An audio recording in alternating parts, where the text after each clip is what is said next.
Yes, sir. So, friends, first Yes, of no all, problem. Please go ahead. yes, sir, Please go yes, ahead. yeah. So, friends, before starting this session or commencing this program, first of all, I would like to pay a humble tribute to Vairagya Murtri Sant Garge Baba, under whose name our university stand here, who is itself a great social reformer and the educationalist as well as the human rights guru. On his 10 commandments, university is progressing in this era of national education policy. Friends, a couple of instructions I have already plotted you. So we will start. First of all, commence this course, that is this artificial intelligence short-term course, UGC sponsored short-term course on AI in education and the research, and enhancing teaching and the knowledge co-creation. That is the batch 2. Friends, in this era of national education policy and in the century of this 21st century, that is the data century, this AI, artificial intelligence, is transforming the landscape of our higher education by revolutionizing teaching, learning, research, academic administration, and the knowledge creation. In the alignment of this vision of this our national education policy, this Malvi Mission Teacher Training Center under the aegis under the Sant Garge Baba Amravati University, under the aegis of this Malvi Mission Teacher Training Program, that is the National Teacher Training Program launched by the Ministry of Education through University Grants Commission. We have launched this program to design. We have launched this program. This program is designed to equip the educator with the knowledge, skill, and the ethical understanding necessary to harness the AI technology for innovative pedagogy, high quality research, personalized learning, and enhance the academic productivity. This course provides the comprehensive exposure to the generative AI tools, AI powered teaching and the assessment tools, intelligence research assistant, prompt engineering, AI assisted academic writing, research integrity, digital scholarships, and empowering and emerging applications of AI in the higher education. So, in the next 6 days, we're going to talk about the different aspects, how to integrate this AI, how it will be useful for our research, teaching, as well as the knowledge creation, lesson planning, integrating the strategy in our teaching, particularly day-to-day classroom, with the help of some renowned expert that has been called from the industry and the academia from across country. So, friends, in the today's session, before commencing this program, we have with us our course coordinator, Professor Dr. Ambika Jaiswal, ma'am, who is the distinguished associate assistant professor from the Department of Computer Science of our university, that is the Sant Garge Baba Amravati University. I extend my heart. A warmest welcome to Professor Ambika Jaiswal, ma'am, to this platform and particularly this course. Also, we have the Professor Atiq sir, Muhammad Atiq sir, who is the distinguished director and the professor and head in the Department of Computer Science of our university, as well as the director of this Malvi Mission Teacher Training Center, and who is the opening batsman of ultimate of this program, as and the first speaker. So I would also like to extend Professor Mohammad Atiq sir. I would also like to extend all the learned participants. And first of all, may I request Professor Ambika Jaiswal ma'am to please provide the overview of a brief overview of this course. Professor Ambika Jaiswal ma'am, please. Thank you. Thank you, Ankit.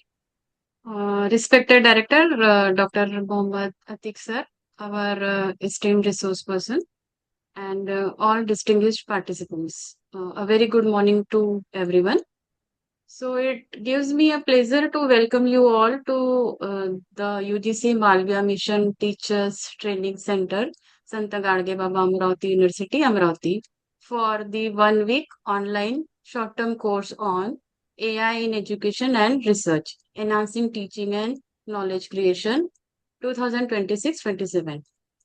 It is going to be held from 27th July, that is today, to 1st of August 2026. I am Dr. Ambika Jaiswal, Assistant Professor in Department of Computer Science and the course coordinator. On behalf of the organization team of MMTC, I extend a warm welcome to all the participants and our respected resource persons. We all know artificial intelligence is transforming the way we teach, we learn, and conduct research. This course has been designed to help educators like us to understand AI tools, use them effectively and responsibly too in teaching, research, and assessment, along with academic activities. During this full 1 week, you will all learn from experienced experts through interactive sessions, practical demonstrations, and also hands on activities. So, before we begin, I would like to again repeat the same instructions which Ankit has delivered you regarding attendance, assignments, assessment, feedback, and participation. I hope you will all follow the instructions carefully. So, dear participants, without taking much time, I hope this program will help you gain practical knowledge and confidence in using AI for teaching and research. So, I am sure the sessions planned for this will be very informative, engaging, and beneficial for all of you. So, now I sincerely thanks our respected director, sir, all the resource person, and the organizing team, and each participant for being a part of this program. Once again, I welcome you all and wish you a wonderful learning experience for 1 week. Thank you and have a great week ahead. Now I hand over this meet to Ankit for proceeding. Thank you, ma'am. Thank you so much, ma'am. So, friends, we will start with this program with the very first session. And in the very first session, we have with us a very senior and scholarly personality in this field of computer science and engineering, Professor Mohammad Atiq sir, who is the director of this Maldives Mission Teacher Training Center, and under whose able guidance we are running these programs, such kind of faculty development programs in the across domains for the different faculties, researcher, and the key functionaries.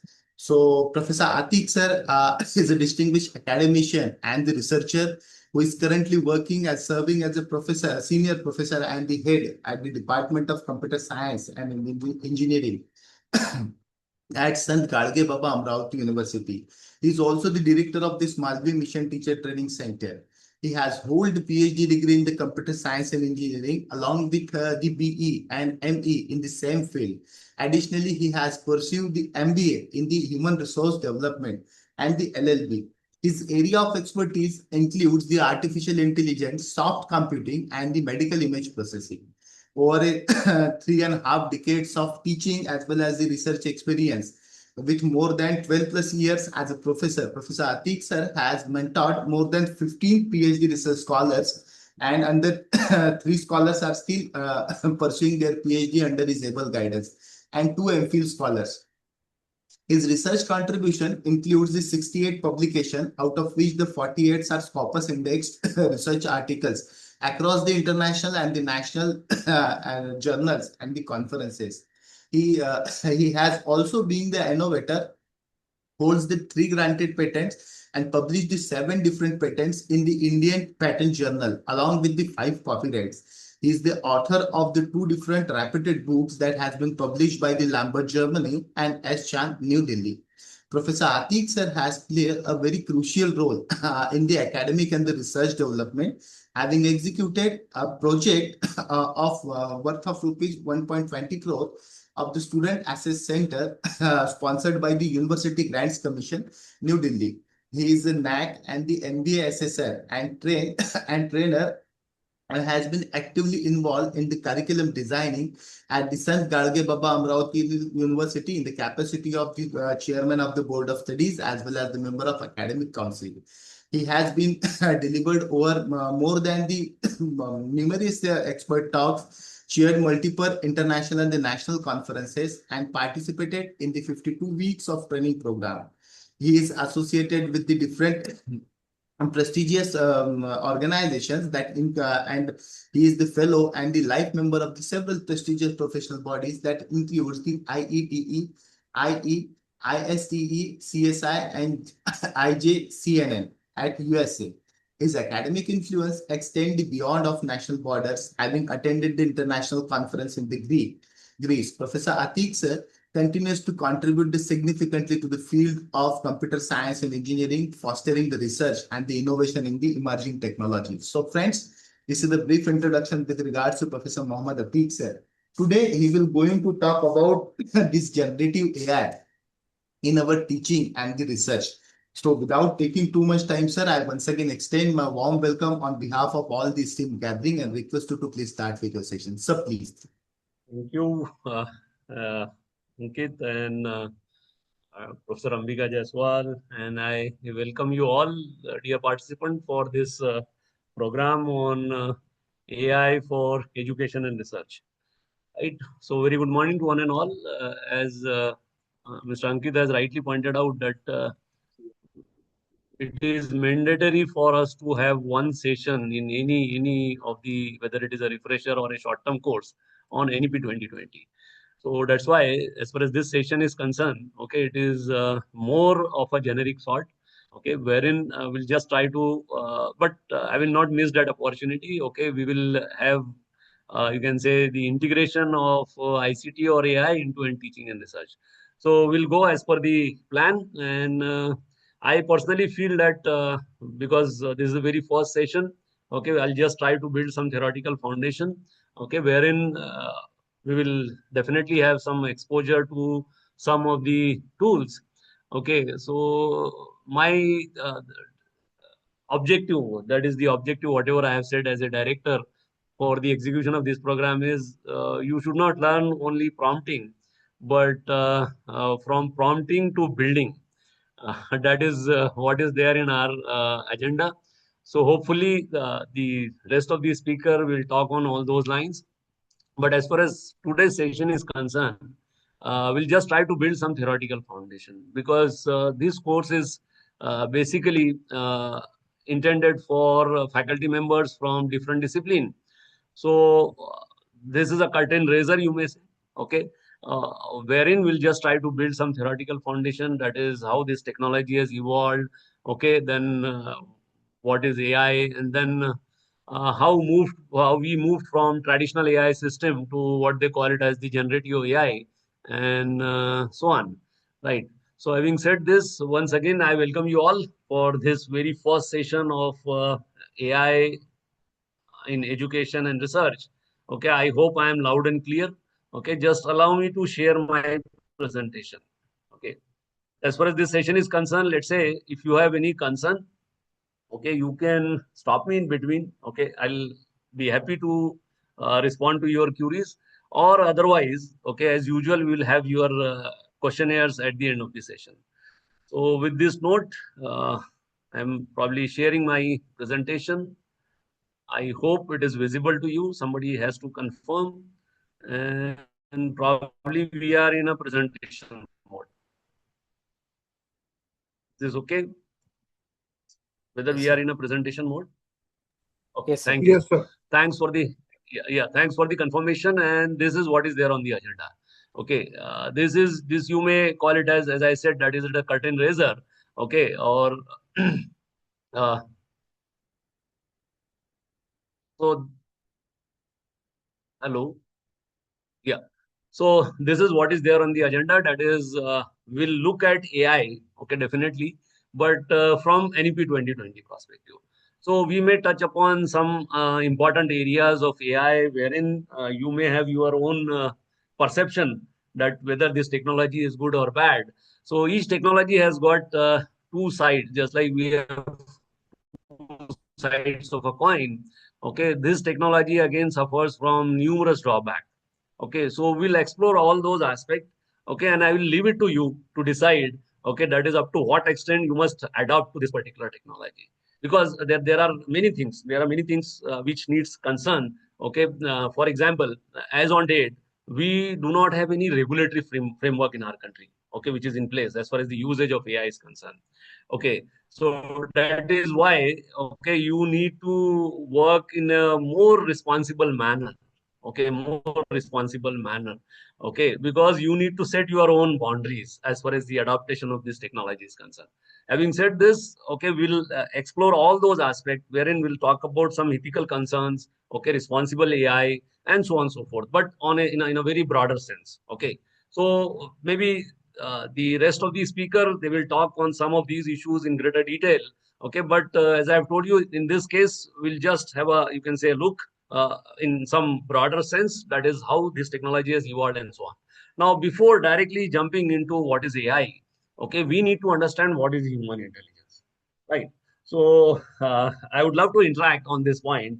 So irrespective of your discipline, whether you are from art or humanities, okay, you must be having your own perception about certain aspect. Okay, particularly maybe for 5 to 10 minutes, as far as this session is concerned. So what do you feel? Why we are considered as one of the most intelligent species on the earth, living species on the earth? Are there any specific reason, or what are the attributes which makes us intelligent? So what is your take on this? I expect something. Okay, let's say if you are not comfortable to unmute yourself, you may put your comments in the chat box. Okay, I would love to hear from you. So what are the attributes which, The ability to think. yeah, great. Okay, ability to think, that is thinking ability. Apart from thinking, Yeah. anything else? Yeah, thinking, very correct, sir. Very correct. Anything else? We Apart from, believe that we think, understand, and perceive, and then take decision, and great, that's why great. we consider ourselves as intelligence. Great. Yes, Professor Avinash, I don't know, I am not able to see your surname, but Professor Avinash has rightly pointed out, wherein he has talked about a lot of dimensions of this human intelligence. Okay, and you are very correct, sir. Okay, as you have pointed out, that human intelligence, we as a human being, we have got some special attributes. Okay, and what are all those attributes? Those attributes are nothing but the ability to learn, okay, as you have pointed out, right? So learning abilities, okay, then second important thing is the reasoning abilities. That is, whenever we take some or the other decision, we have our own justification, that is why we arrived at that particular decision. So reasoning capabilities, okay, then once you have been trained in a particular domain, okay, we are capable of you can say taking decision when we are facing some novel or challenging situation, right? So let me give some analogy, probably that will help you understand what I'm trying to emphasize here. Most of the time, whenever you want to learn how to drive a car, okay, the driving school people normally take you to either highways or in playground. Okay, but you will never face that kind of a scenario all the time. Okay, due to some or the other reason, let's say you have been asked to drive in a downtown kind of situation wherein you are facing huge traffic. Okay. So what do you do in that case? Whether you call your trainer or you apply the knowledge, whatever you have acquired during training or learning. So most of us, we go for the second option. Okay, because we know the functioning of the accelerator, steering, and brake and clutch and so on, right? So what do? We apply that knowledge to that novel or challenging situation, and this is a human behavior, right? This is all human intelligence. This is what is human intelligence. Apart from that, you may come up with certain corollaries in this regard, like say, I said reasoning. Some of you may come up like comprehension capabilities. Okay, so having said this, by some means, let's say if we are in a position to incorporate these things into a machine, or to be very precise, into a computer program, right? We may call that machine or that program as an artificially intelligent program, right? As an AI enabled program or AI capable program, and so on, right? So what is AI? Okay, I'll be taking you to various aspects, okay, and that too very quickly. But the things are pretty simple. But anyway, let's say if you are not in a position to get certain things, please stop me. Okay, we'll have some detailed discussion on those lines. So what is AI? It is nothing but the study of mechanism that think and act like human. Somebody has said thinking capabilities, right? So we have got that capabilities. Okay, on the similar line, these machines or these algorithms, they are capable of thinking, analyzing, comprehending, and so on and so forth, right? And then act like human. What do I mean by acting like a human? That is, they are capable of taking some or the other decision, right? So decision making is the most important part of this AI, right? Or you can put it in some simple words, mimicking human behavior. So mimicking will cover all those aspects, okay, whatever we have seen in the earlier slide. So having said this is a very broad definition of AI, okay, wherein we are incorporating those characteristics which we have seen just now with regard to a human intelligence to into a machine, and we are calling that machine as AI enabled machine or artificially intelligent machine, right? Okay, so having said this, let us move to what are the peculiar characteristics which makes a system as an intelligent system. Okay, so the characteristics are the very first one. Now I'll not talk about all those aspects. The very first one is the intelligence itself. So the system must perform some meaningful operation. Okay, meaningful operation. Okay, if it is so, we can claim that it is having some intelligence capable. Then interpreting information. Okay, interpretation. Okay, comprehension. Okay, as I have talked about comprehension, meaning thereby, let's say if I give you relationship between X and Y and Z, so you can very well deduce the relationship between X and Z, right? That is drawing inferences. Okay, and last but not the least, that is applies the acquired information to new condition. Okay, applies the acquired information from where you have acquired during training or learning. Okay, to altogether new or challenging situation. So if in some way if we are in a position to incorporate these four characteristics into a machine, we may call that machine as an intelligent machine or that system as an intelligent system, right? So having said this, most of us, we feel that this technology is completely new and it has erupted all of a sudden. So things are not like that. Okay, if you look at the history of AI, okay, this term, that is artificial intelligence, it was tossed way back in 1956 by John McCarthy. Okay, 1956, meaning thereby 70 long years have passed. Okay, so 1956, this fellow along with few his colleagues, okay, they came up with this idea of AI. Okay, and the event was, you may say, the AI workshop, and that workshop took place in Dartmouth, United Kingdom. Okay, so wherein this fellow has come up with this fantastic idea of AI. Okay, so 70 years have passed. Okay, this is not at all new. But what has happened? What has happened during last few years? We are witnessing hundreds of application of this particular technology. Okay, and that is why we are feeling the heat. Okay, and this is many times you may call it as a disruption.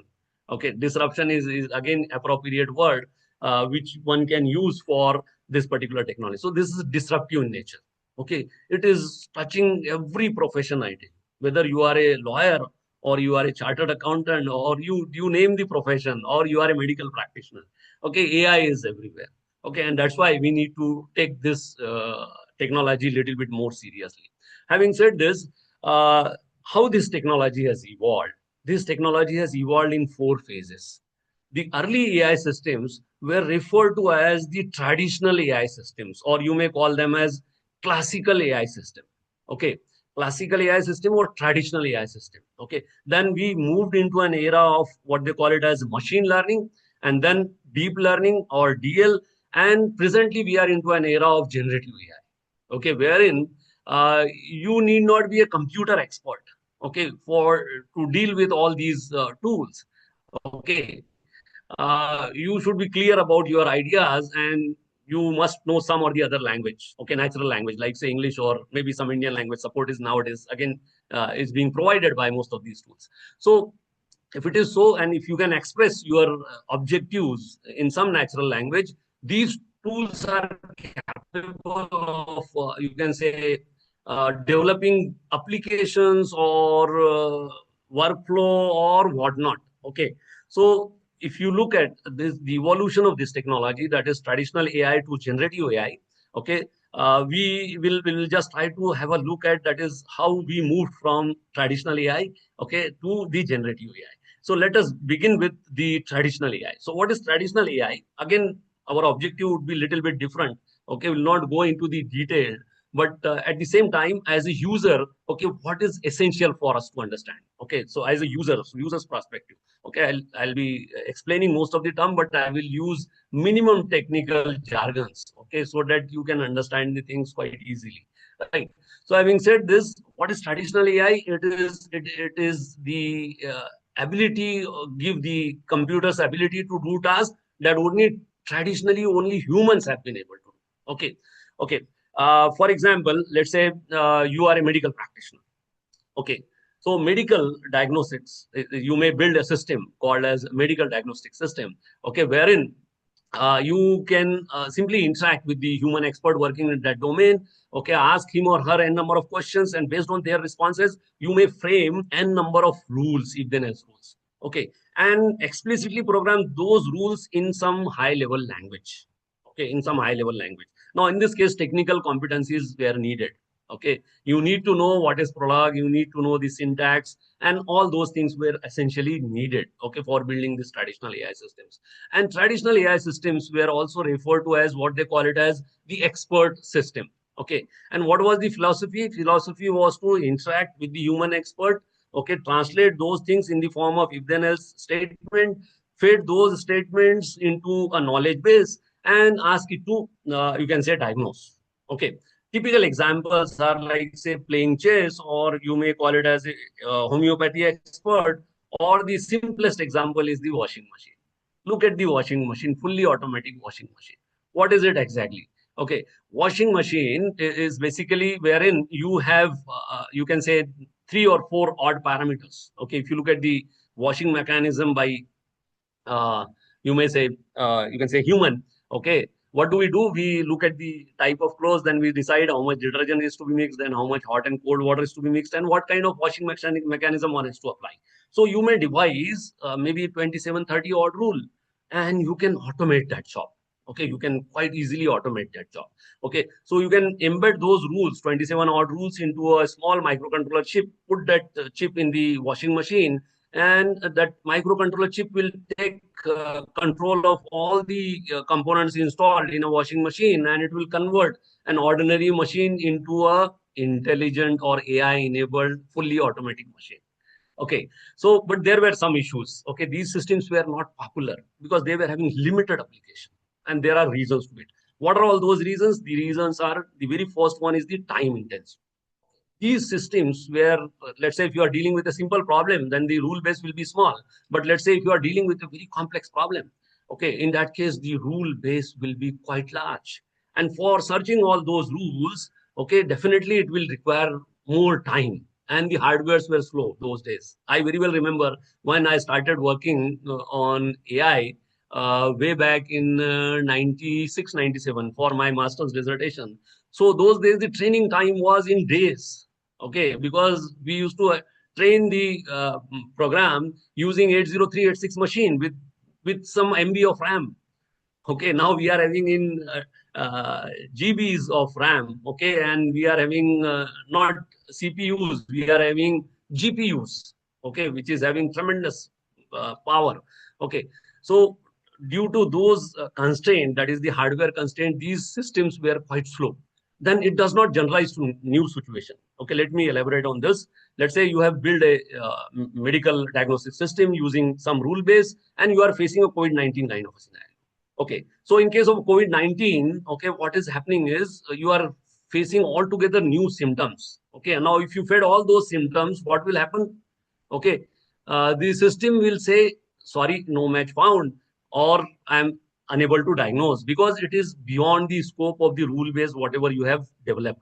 Okay, so there is every possibility of having what they call it as a generalization capabilities, limitation in terms of all those things. Okay, then we as a human being, okay, that is the another bottleneck of these tools. That is, we know more than we tell.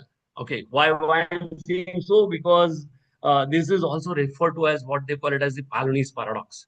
Okay, so we are reluctant many times. Okay, most of us. Okay, and that makes it a bit difficult to develop these systems. Then we cannot write down rules for all possible situations. Let's say you are dealing with a complex problem, so you will have, you can say, numerous uh, possibilities. Okay, which may lead to combinatorial explosions. Okay, dealing with complex problem and so on.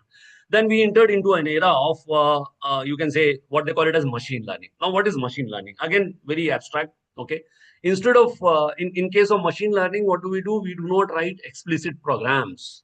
Okay, rather, what do? We use some input-output data set. Okay, and we deploy some or the other statistical techniques. There are various possibilities. And what is our objective? Our objective is to learn the relationship between the input and the output. Say, for example, in case of medical diagnosis, okay, you are having around 40 odd symptoms. So you fed all those 40 odd symptoms, and for the value of the symptoms like this, okay, the disease is ABC. For another pair, the disease is XYZ, and so on and so forth. So you know the input and you know the output. So what do? You fed all these things into a computer. ask it to learn by using some or the other statistical technique. Okay, some or the other those who are from mathematics, okay, they must be well acquainted with this. Okay, so there are different possibilities. The possibilities are like, say, linear regression. Okay, you may use any of these techniques. Okay, then logistic regression, maybe classification and regression, support vector machine, random forest, gradient descent. Okay, now let me talk a few lines on gradient descent. If you look at the mathematics, okay, which is used in gradient descent approach, okay, it was developed way back in 1880. So the roots of this technology are quite deep. It is not like it has erupted all of a sudden. And the most popular approach, which is being used by all the large language model, is the neural networks. So definitely we'll have some understanding on neural networks, okay, wherein we'll see how these structures are all about, okay, and how they have evolved and so on, right? And we'll also learn how do these systems basically learn. Okay, that is learning. I will talk uh, maybe we can be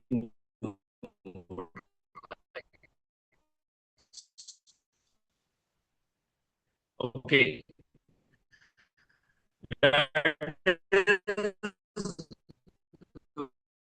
We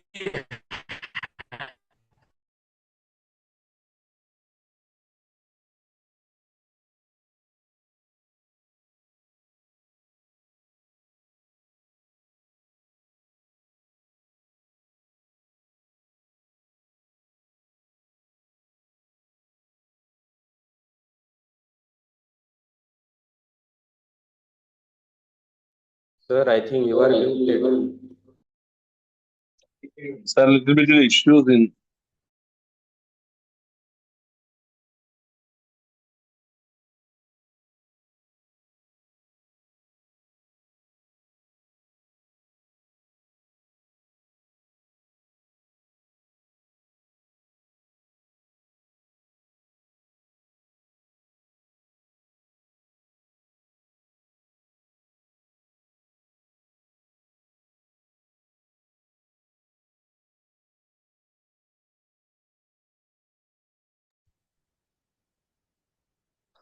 Have some patience. Sir is rejoining due to power cut. Maybe his internet connectivity has disrupted. So be there. Sir will join soon.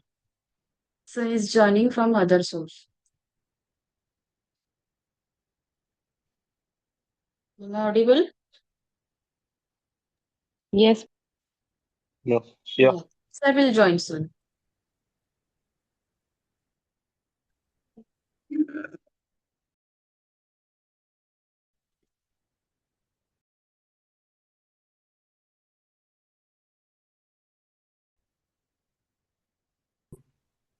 Oh, yeah.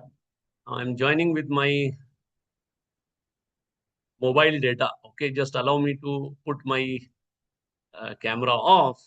And whether I am audible, whether you can hear me. Hello. Yes, sir. Yes, sir, you are audible. Yes, sir. You're audible, Yes, sir, sir. you are Thank you. audible. Thank you. Thank you. Let me share my presentation. Okay, one second. All right. So probably you are able to see my presentation. I hope it is visible to you. The slides are visible to you. Yes, sir, it is Hello. Yes, sir. Yes, sir. Okay, and I'm loud and clear.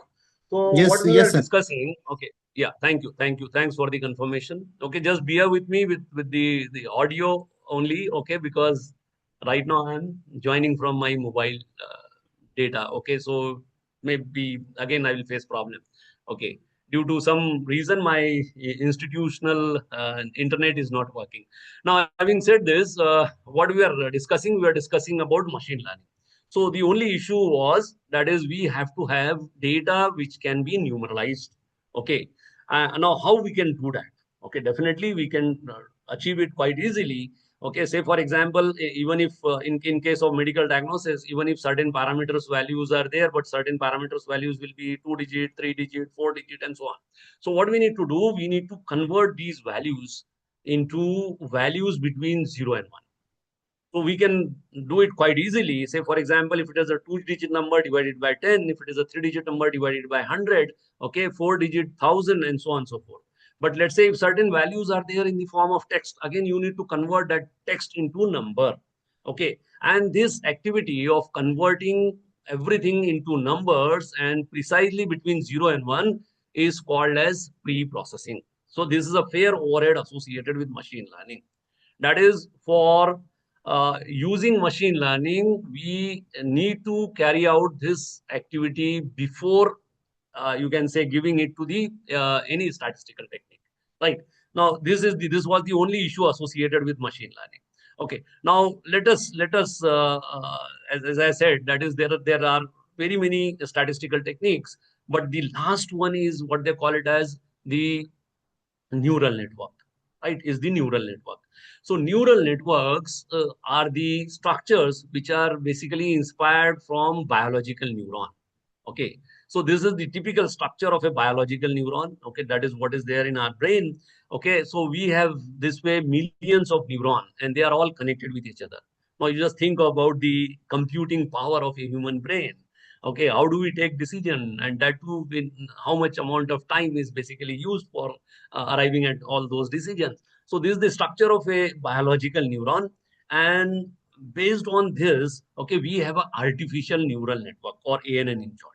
Okay, so what is there in a biological neuron? In biological neuron, we give the input through these dendrites, then it is being processed by this cell body or cell nucleus, and then whatever is the output, it is given as the input to the next neuron into the brain, okay, through this axon.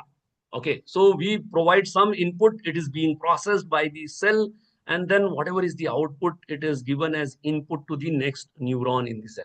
Now, based on this same analogy, okay, we have artificial neural network. Okay, the pretty simple structure is like this. Okay, wherein you have X1 and X2. These are the two neurons, and with each neuron, okay, there is a weight associated with it, and these weights are basically responsible for learning or training.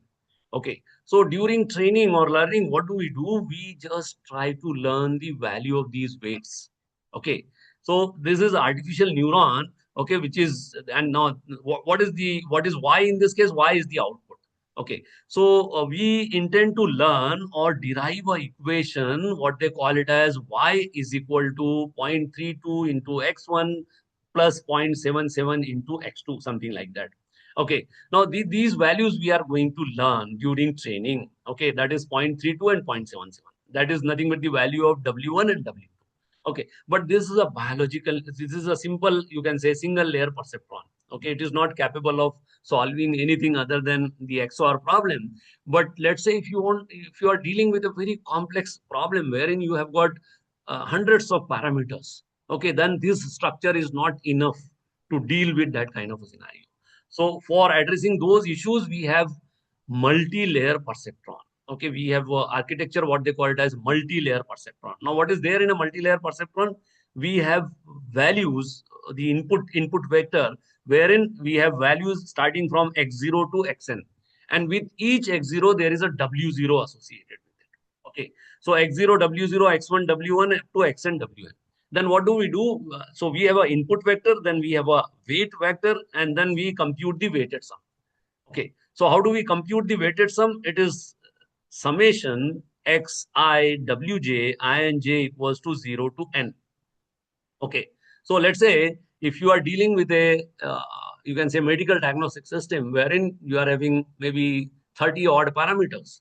Okay, then you may start from x0 and you may extend up to x0 to x29. Now, as I have told you, that is w0. Once again, you have to have, with each x0 we have to have a w0. So we'll start from w0 and we'll go up to w29. Right, and then what do? We compute the weighted sum. Okay, and then it goes through some activation function. Okay, I'll not go into the detail now. There are various possibilities here. Okay, there is a lot of mathematics involved. Okay, that is the activation function wherein you may have ReLU or sigmoidal function, hard limiter. There are numerous functions available, and the objective is to simply you can say learn the value of the weight. Right, now, having said this, I'll just explain. I'll just explain in brief. That is how the training takes place. how the training basically takes place. So we start with all these inputs. Okay, let's say handwritten numeral. Okay, 30 odd inputs, x0 to x29. All those values will fed. Okay, will pre-process and then will fed all those values between 0 to 1 through this x0 to x29. Okay, then what do? We start with some random value of this weight. Random value of this weight meaning thereby any value between 0 and 1. Let us begin with 0.5 in the first one. Okay, I'm randomly picking it up as 0.5 for all the values of weight, that is W0 to W29. Then what do? We multiply the x0 with W0, x1 with W1, and then compute the weighted sum.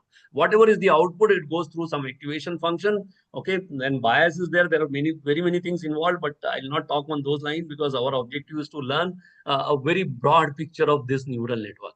Okay, so you will get some or the other output. Let's say the output, actual output you are getting is 0.8, whereas the desired output is 1.2. Okay, so 1 minus 0.8, that is 0.2 is the error. Now your aim is to minimize this error. Now how you can minimize this value of this error? Okay, now whether it is possible to change the value of x0 to x29, the answer is a big no. What you can change, you can only modify the value of weights. Okay, now again there are two possibilities. Either you can increase it or you may decrease it. Let us try to begin with by increasing by 0.1. We call it as a delta, small delta W. Okay, so let us make it 0.6 in the second run and again observe the result. Let's say when you made it 0.6, what has happened? The values changed, the desired output or the actual output you are getting, it was earlier 0.8, now it is 0.9, meaning thereby you are in the right direction. So what do? We go on increasing the value of weight till the value of this error is minimized, or theoretically speaking 0.0000. And at that point of time, we'll stop training. We'll declare that the training is over, the weights are normalized, and our job is done. Okay, so this is a very broad picture of you can say training. But as I said, there are many things which are involved. Many times while doing so, okay, you are stuck up in what they call it as local minima.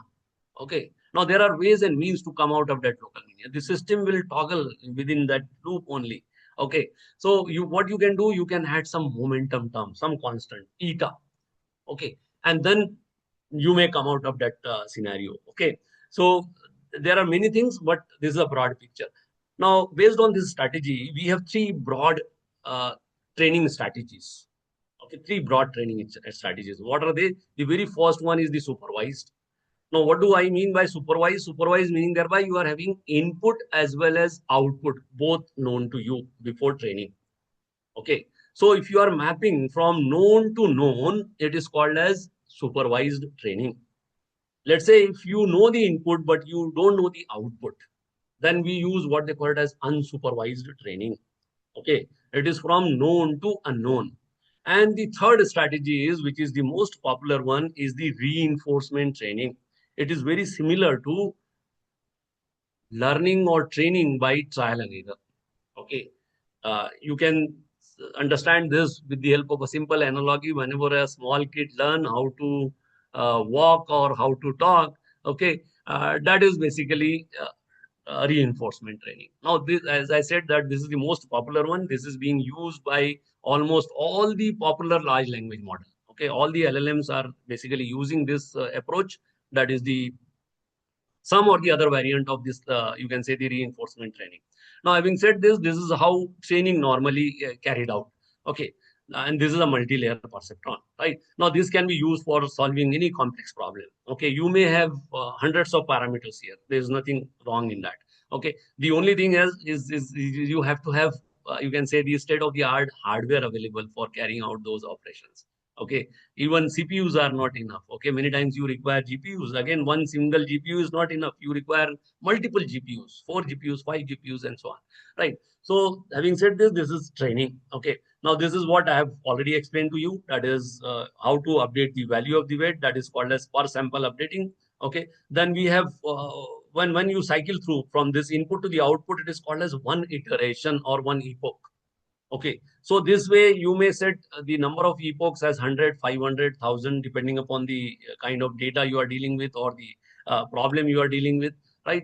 And then you may call it as a epoch. Okay, epoch or iteration. Okay, these are the basic terminology which are used in you can say the neural networks.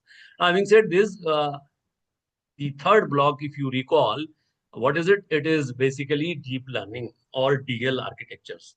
So deep learning is nothing but machine learning. The only difference is we have, in this case, we have hundreds of layers.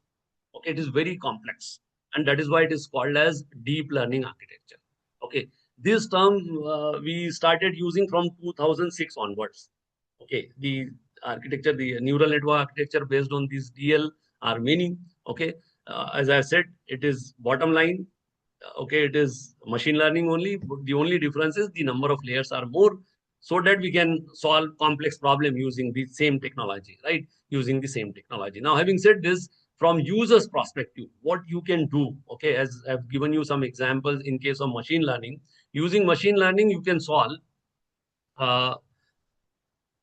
chess, okay, playing chess, or maybe washing machine and so on. Simple problems, okay, not very complex problems. Using deep learning, what you can do, let us have a look at it. Okay, and what kind of input you can give to these kind of systems which are built using these DL architectures. So as far as the inputs are concerned, you can give structured as well as unstructured input to all these systems. Now, what do I mean by structured? Okay, which we have already talked while discussing machine learning. But unstructured meaning thereby you are now in a position to give images as well as the input. Okay, images as well as the input. Right? So structured, the numbers, okay, which is because baseline it is neural network. Right? What kind of output you can expect from these systems? You can expect structured data once again. And the best example is, you can say, unlocking your mobile phone through face recognition. Okay, unlocking your mobile phone through face recognition, right? So uh, whenever, now this feature is very common, right? This feature is very common. It is there in almost all the handsets, okay, nowadays. Okay, what do we do in that case? Basically, in case of a mobile face recognition using mobile handset, whenever you purchase a new mobile phone, what do? You carry out some training. Okay, no, you expose your face from different angle to the algorithm. Okay, it captures certain features. So rest of the procedure, I think I have already explained to you while discussing, you can say, machine learning. Okay, that is, it will capture various features. It will normalize the value of weight, and next time, once the training is over, when you expose that mobile handset with anybody's face, okay, it is capable of recognizing that person as a legitimate person or as a unauthorized person. Okay, as a legitimate person or as an unauthorized person. So we have only two possibilities in this case. Either once again the output is structured only. Okay, that is the limitation of this. You can say the deep learning architecture.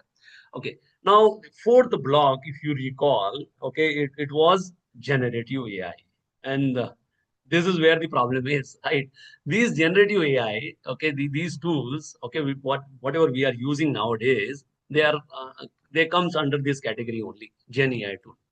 Okay, and this is the real disruption, I tell you. My dear participant, please note, this is the right terminology I am using. This is a disruption. Okay, and this is where the problem is. Okay, even though this generative AI is a small subset of AI. Okay, if you recall, AI is the superset, then we have machine learning next layer, then the next layer was, you can say, the deep learning, and the innermost layer is the generative AI. But these generative AI tools are capable of creating new original content, such as images, text, or music, and that too quite easily, I tell you, with greater, you can say, accuracy, and you can do anything, I tell you, with this Gen AI tool. Okay, and that is where the problem is. Okay, let's say I want to create a research article. Okay, creating a research article is possible. Quite easily you can create. You can upload 4 or 5 odd papers or 10 odd papers and ask any tool to create a new article based on those papers. Okay, we'll have some demonstration if time permits. Okay, but these tools are capable of doing so, and they are basically challenging the creativity and innovation. Okay, the creativity and innovation aspects of you can say AI.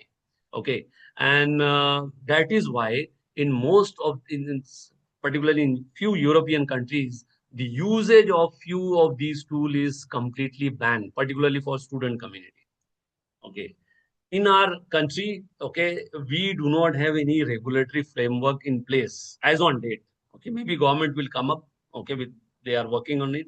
Okay, they are again taking it quite seriously, but we do have our own problem because our nation is basically considered as AI hub. Okay, so if you restrict the usage, okay, it may hamper adversely. So maybe the government is thinking on all those lines, but definitely they will come up with some regulatory framework in this regard. But as on date, that's why I said you have to use this technology with due diligence and responsibility. Okay, why? Because there are no restriction. Okay, there are no regulatory restrictions to be very exact, right? And that makes it little bit now the onus is on you, right? You need to decide. Okay, what you need to define your own boundaries as far as the usage of these tools are concerned.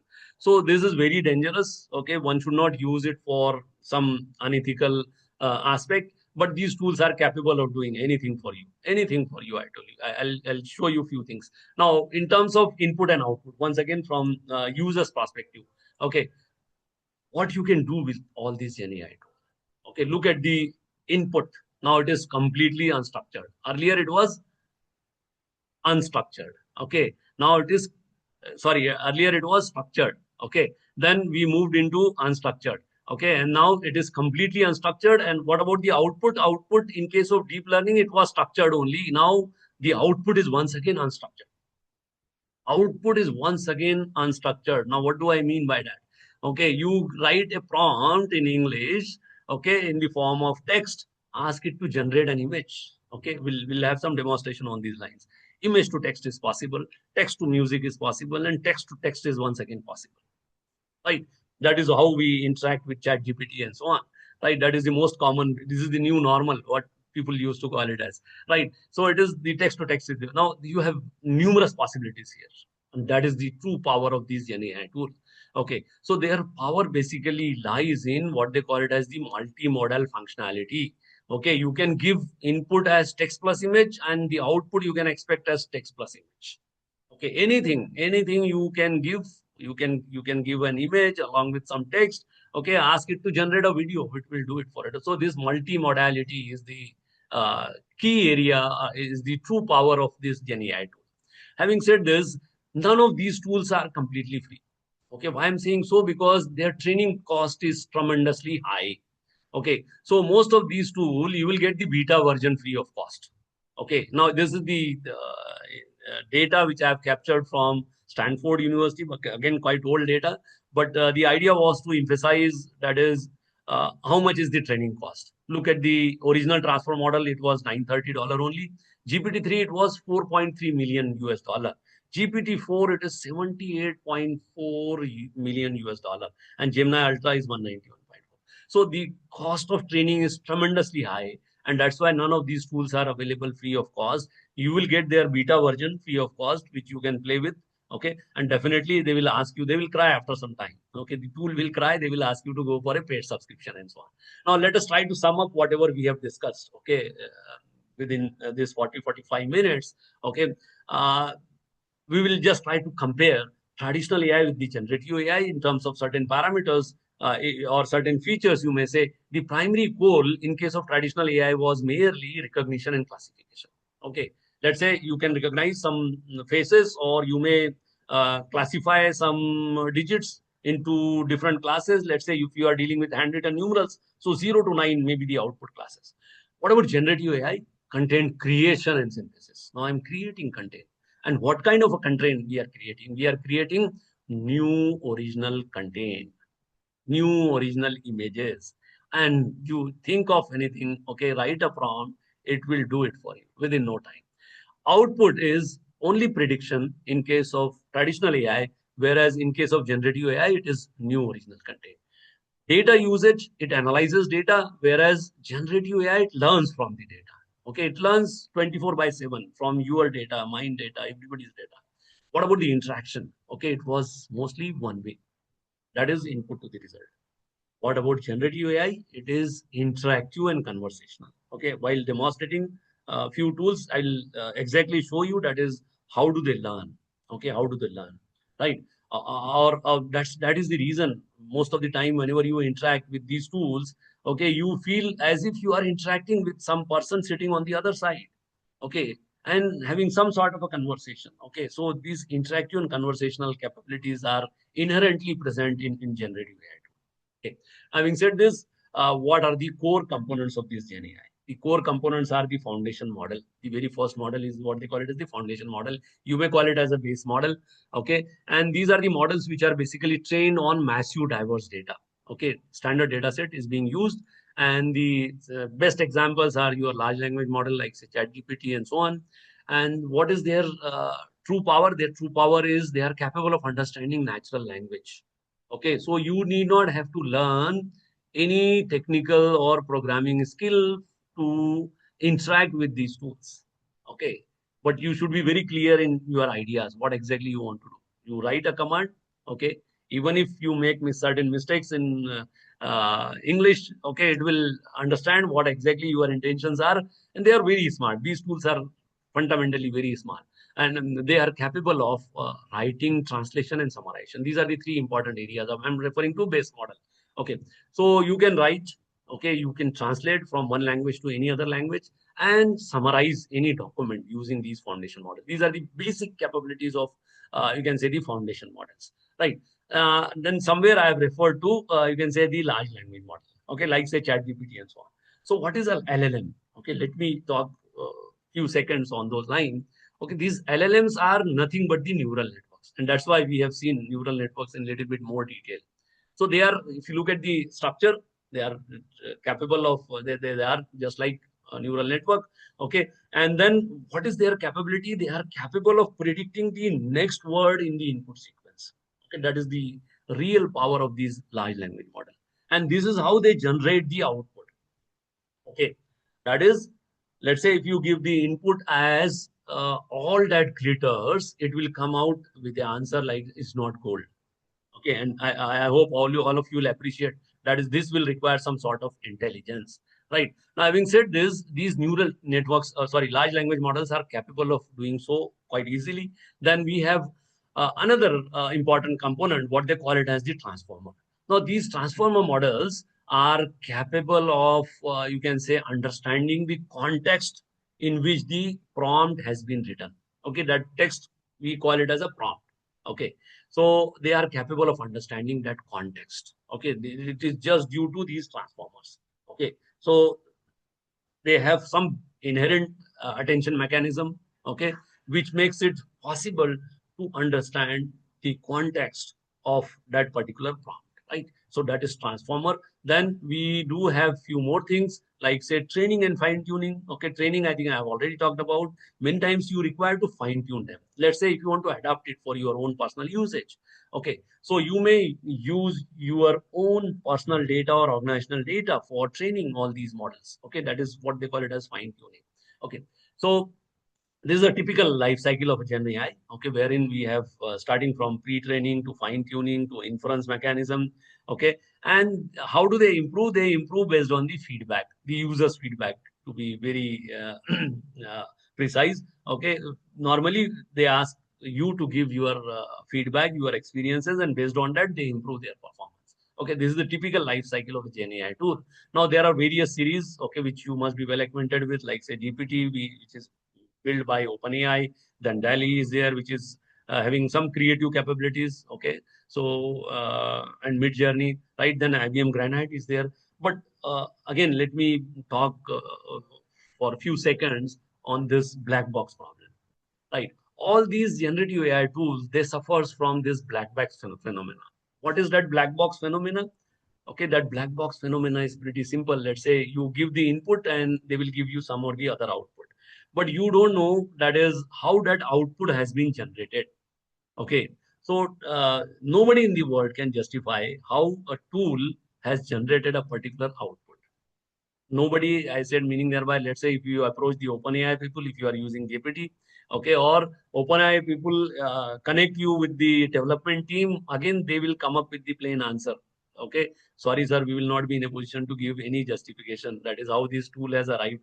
Why? The reason is pretty simple, because the complexity is so high. The layers are in hundreds. The structure is so complex that nobody in the world can give you. That is how a tool has arrived at a particular answer. And that phenomena is called as black box problem. Now, what is the solution? That is how we can convert that black box into a transparent box. Okay, into a transparent box. And that is what they call it as the you can say explainable AI. Okay, so this is one of the major research area of this technology, that is explainable AI. That is adding some explainability component to an existing tool. Again, you can contribute on those lines. Then we have Cloud and Gemini. Okay, which you may call it as a next gen of reasoning models, and so on and so forth. Now, in case of education research, we do have some you can say the use cases, like in case of education, I'll show you an application. Okay, by writing a prompt in English, you can generate a full-fledged application for preparation of lesson plan. Maybe you may add up few more things, that is creating quizzes, and maybe creating PowerPoint presentation and providing some sort of smart tutoring system. Okay, that is very much possible, and very easily you can achieve that. Okay, then on research front, summarizing research paper, that is again, you can do it. Okay, but now if you are doing so, but you need to keep in your mind always, see, the research is very important, right? Because research, okay, you need to always keep in your mind, that is, you are not making any compromises in terms of integrity or ethical consideration, right? But as far as the commercial applications are concerned, we have hundreds of use cases. Maybe it is marketing, healthcare, finance, okay, or you name the area. Okay, you will find some or the other case. Now, let us try to understand how these large language model basically works, or all these Gen AI tool basically works. These are the two important characteristics. Okay, one has to remember. The very first characteristic is the text understanding. These LLMs are capable of understanding the text written in natural language. Okay, so they are capable of understanding anything which you write in the form of a prompt. Okay, which is nothing but a English-like statement. Okay, so these statements are comprised of words. Okay, and maybe let's say if you are dealing with a complex problem, you may have sentences, maybe more than one sentence. Okay, and they are not only capable of understanding the words and sentences, but they go one step beyond. They are capable of understanding the context in which that prompt has been crafted. Okay, so the context understanding is the most important characteristics of these large language. Once they are done with that, what do? They generate some text. Okay, that is nothing but the text generation. Okay, what kind of a text they generate? Okay, they generate text which is you can say coherent, contextually relevant, based on the input queries. Okay, and that is the true power of these large language models. Okay, and these are the two peculiar characteristics.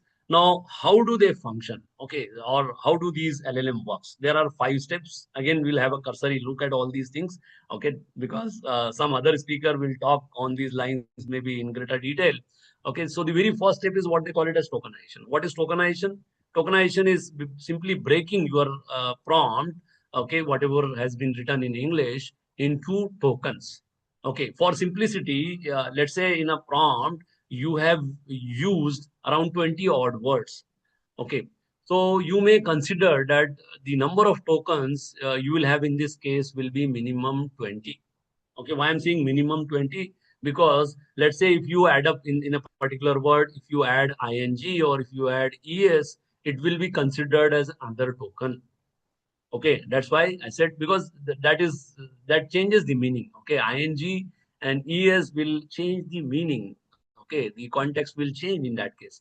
Okay, and so as to understand that context, okay, it will consider it as 2 word. Okay, it will consider it as 2 word. Okay, so For simplicity, one word, one token. Okay, many times you may have more than that. Okay, then embedding, once you are there with the tokens, what do they do? They convert those tokens into numerical vectors. Because if you recall, okay, that is, we have to have numbers. Okay, we need to give data in the form of numbers, numerical vectors. Okay, so that is called as embedding. Then we have self-attention mechanism, which I think I've already talked about while discussing transformer. Okay, that is, they are capable of understanding the most important word in the prompt. Okay, just like you and I, we are capable of identifying what exactly important in a particular statement, right? Then third is the predictive capabilities. Sorry, fourth is the predictive capabilities, which I think I've already elaborated. That is, they are capable of predicting the next word in the input sequence, and this is how they generate the output. Then at the end, they generate the response. So these are the 5 crucial steps of any large language models. Okay, then we are left with what? We are left with only one thing. Okay, that is how to write a precise and accurate prompt. Okay, so effective prompt is the you can say the uh, what is left for us. Okay, so what is prompt? Basically, this has given birth to a altogether new area of engineering, what they call it as the prompt engineering. Now, there are various prompt engineering techniques. Okay, I'll not talk uh, on all, but as a user, we must be well acquainted with few of the basic, you can say, prompt engineering techniques. So we'll go one by one, maybe 4 or 5 techniques. We'll just try to understand what are they. Okay, the very first one is what they call it as the zero shot prompting.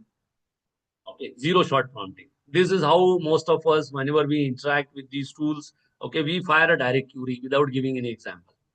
Okay, we are not giving any example to the tool and asking it to craft answers for us. So definitely, many times you get disappointed with the outputs you are getting. Okay, you get more generic response. Okay, so you feel that, well, it is not good, it is not worth considering.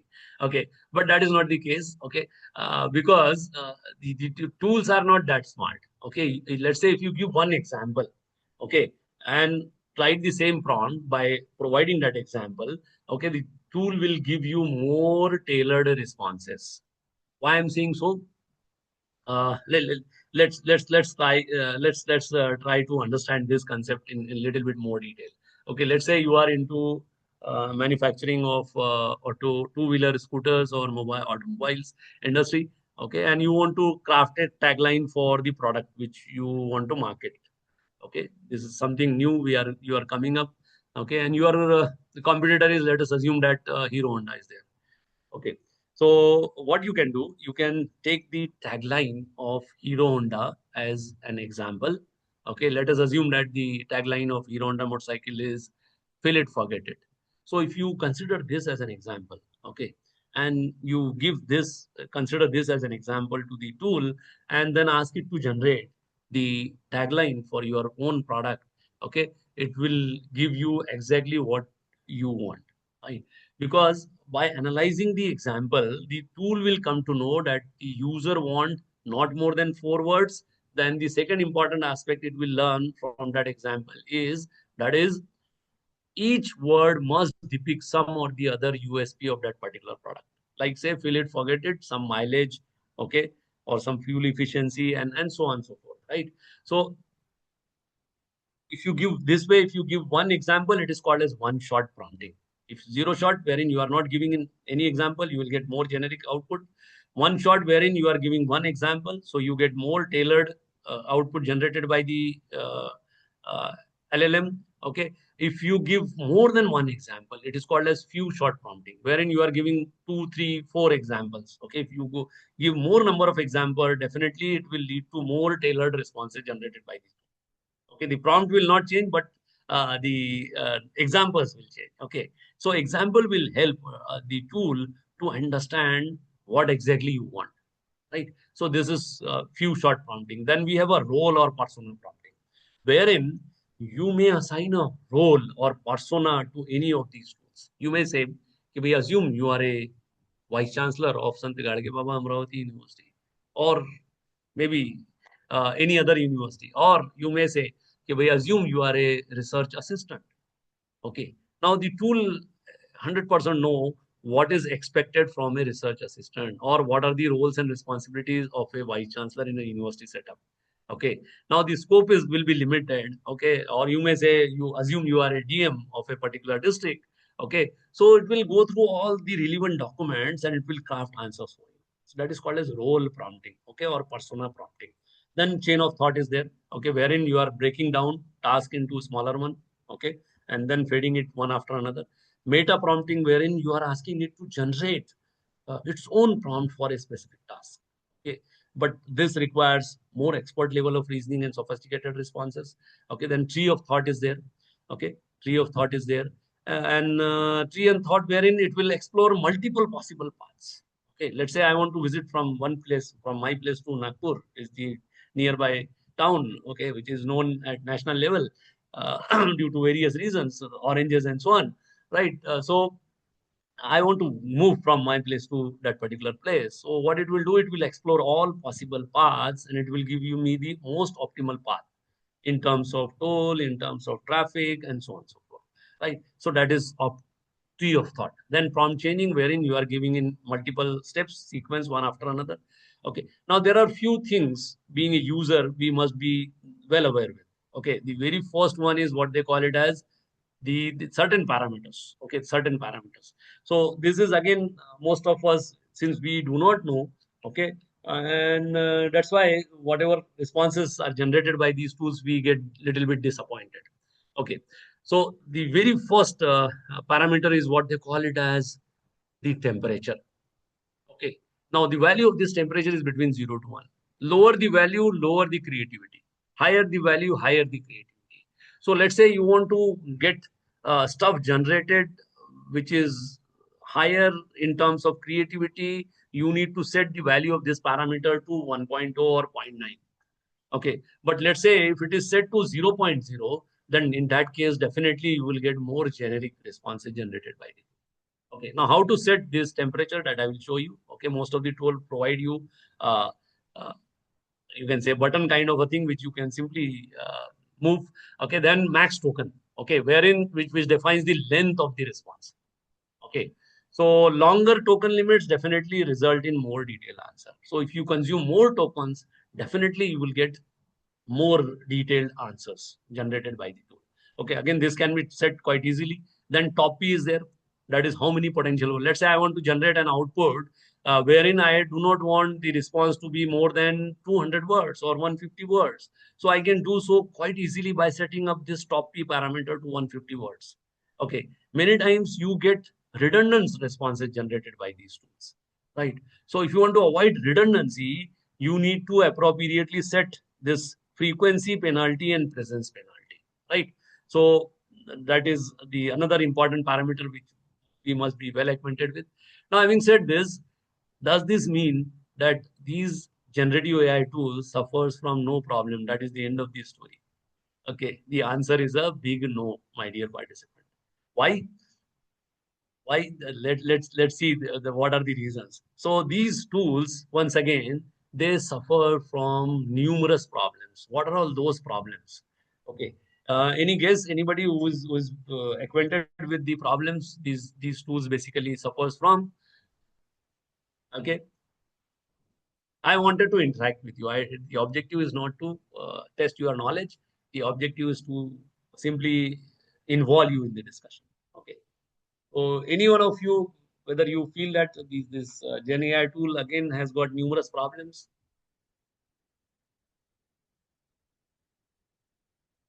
Yes, there are numerous problems associated with this Gen AI tool. What are they? This is again an indicative list. Okay, the very first problem is what they call it as the hallucination. Okay, we are all from academics, right? This is we face every now and then in our day-to-day life. Okay, whenever you conduct some viva examination, okay, the student will try to give you some or the other answer, even if he or she doesn't know the answer, right? So on the similar line, these tools again suffer from the same phenomena. That is, it will answer a query that it is a no. Okay, it will never ever come up with a no match kind of a scenario. Okay, it will give you something or the other. Okay, let's say if you are using it for medical diagnosis, it will diagnose some or the other disease. Okay, that disease may be right or wrong.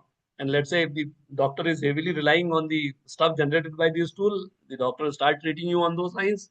Okay, so God can save you. Right? So hallucination is one of the biggest issue. Then bias is another problem. Okay, just like we suffer from this phenomena on the similar line. Then knowledge cutoff, because these are all pre-trained model. Okay, so let's say the data which has been used for carrying out training, it is up to a specified date. Let's say 31st of December 2025. Then the tool doesn't know what has happened from 1st of January to 27th of July 2026. Right? So it will give you wrong answer once again. Right? So don't over rely on these tools. Then it doesn't know about you or your organization. Okay, so for tool, it is same whether you are interacting with it or I am interacting with it, right? It, it is useless to say because it doesn't know, right, who is interacting. Okay, or let's say if you want to adapt it for your organizational usage, again, that the tool doesn't know about your organization. Okay, so then the another issue is the training cost is high. I think which we have talked at length. Okay, in our discussion, that is training cost of all these large language model is quite high. Then latency is the another issue. Many times when you interact with these tools, okay, there are delays. Okay, it will say thinking, analyzing, okay, reasoning and whatnot, and it will wait for few minutes. Okay, that is again possible. So latency, time taken to get an output, is many times quite high. Okay, then token limitation, that is all these LLMs, okay, they comes with this token limit of 1 million token per chat. 1 million token per chat. So this way there are various issues associated with these tools. Okay, but what is the solution? Hello, I hope all of you are with me. Yes, sir. Whether my slides are visible to you? Yes, Slides sir. are Yes. visible to you? Yes, Yes, sir. yes. Yes, sir. Yes, sir. Visible. All right. See, the biggest issue with this online session is you don't know what is happening at the other end. Okay, that is why I used to check many times, but whether we are connected or not. Right. So probably you are in a position to see my slides as well. Right. So these are the issues. Now, what is the solution? The solution is what they call it as RAG. Okay, it is an engineering technique. Okay, and I'll not go into the detail. Okay, but this is there. Okay, and RAG one has to use. RAG stands for retrieval augmented generation. Right. So RAG is the solution. Right. RAG is the solution. Now, what is RAG? Let us try to understand. Okay, as I have told you, that is these tools, they doesn't know about you or your organization. So what you need to do is you need to train them using your own organizational data. Now, how you can achieve that? Okay, you can achieve that using this RAG kind of a structure. Okay. So in RAG, what do? We retrain or rather fine tune the existing tool with our own organizational data, our own personal data, or maybe your organizational data. Okay, so that is what is RAG is all about. Now, again, let's say if your organizational data is quite large, okay, so it's not possible to give it in one single go. So what you need to do is you need to divide that data into small chunks.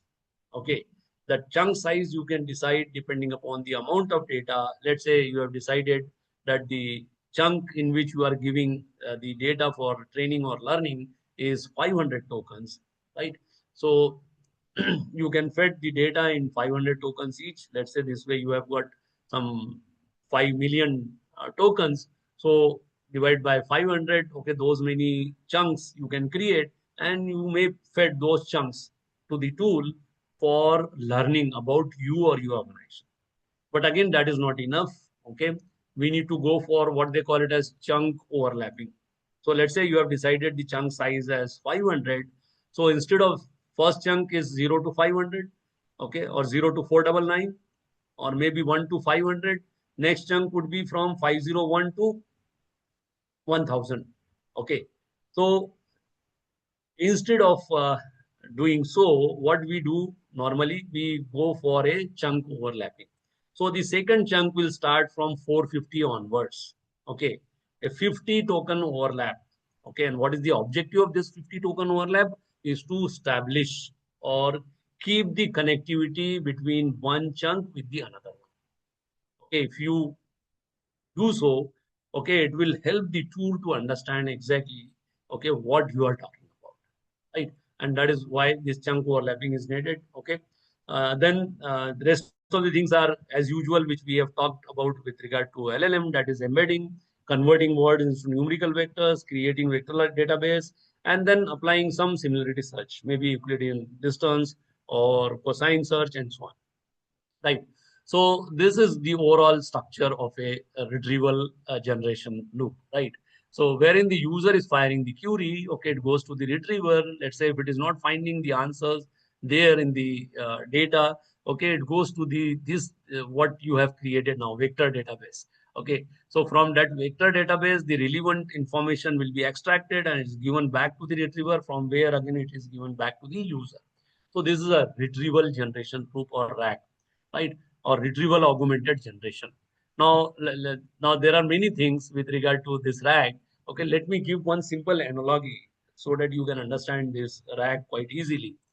Okay, your LLMs, the traditional LLMs are very similar to when we conduct, you can say, a closed book or a traditional kind of a examination. Okay, wherein you don't allow student to carry any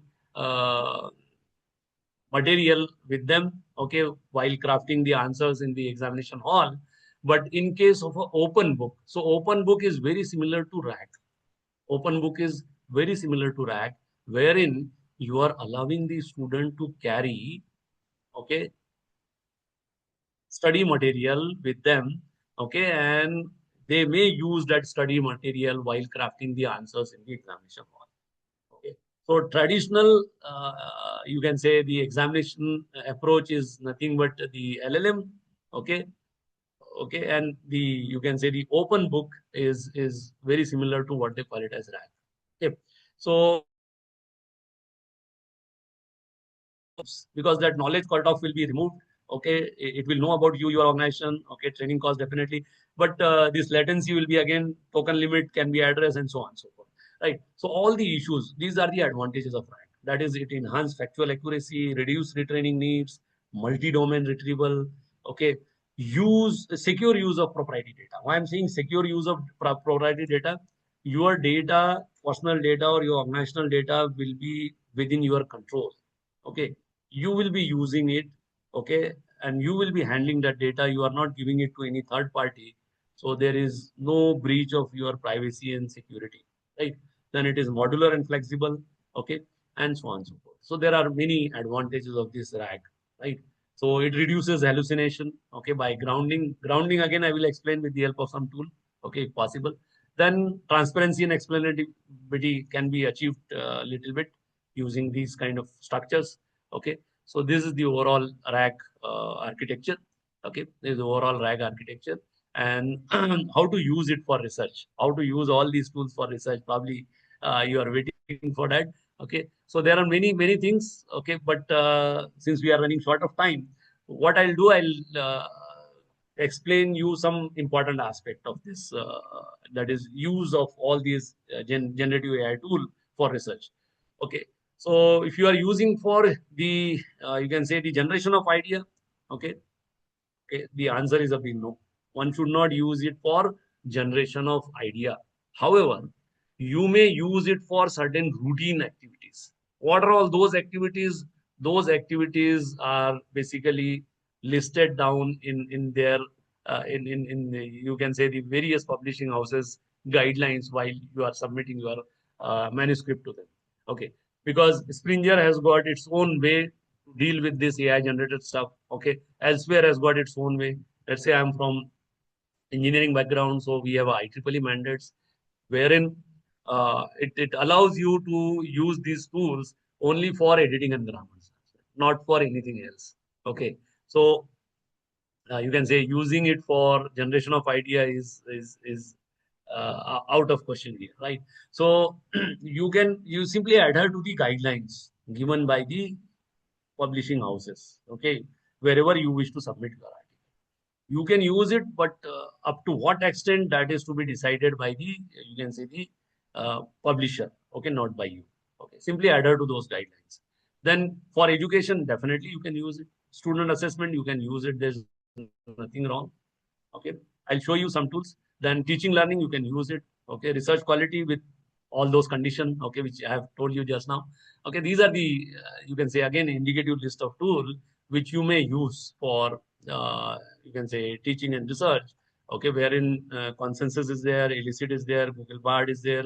Okay, Research Rabbit is there, then Sky Space is there, and so on and so forth. Okay, so rest of the speaker probably they will be talking in detail on all these tools, but I will give you some demonstration on few of these tools, okay, within our stipulated limited time. Okay, so big thank you to one and all here. Okay, so let me, yeah. So I think we will extend this session by 10 to 15 minutes, if you allow me. All of you are ready for that? 15-minute extension? Say yes or no. sir. Yes, sir. All right. All right. Yes, sir. Yes, sir. So let No us, problem, yeah, sir. let us begin. Yeah, let us begin with our demonstration of few of these tools.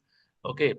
So the very first tool probably which you may use, let me share my entire screen. Okay. But by that time, okay, if you have any query, you can fire it now. Okay, whatever I have covered. I know I have covered a lot of things, okay, within very short span of time. Okay. But let's say if you have any specific query, you can fire it now.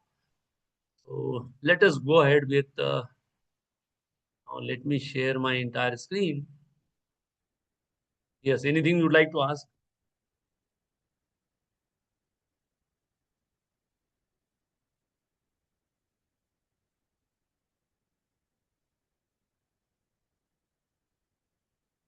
Now just tell me what you'd like to see on research front or on teaching front or on both.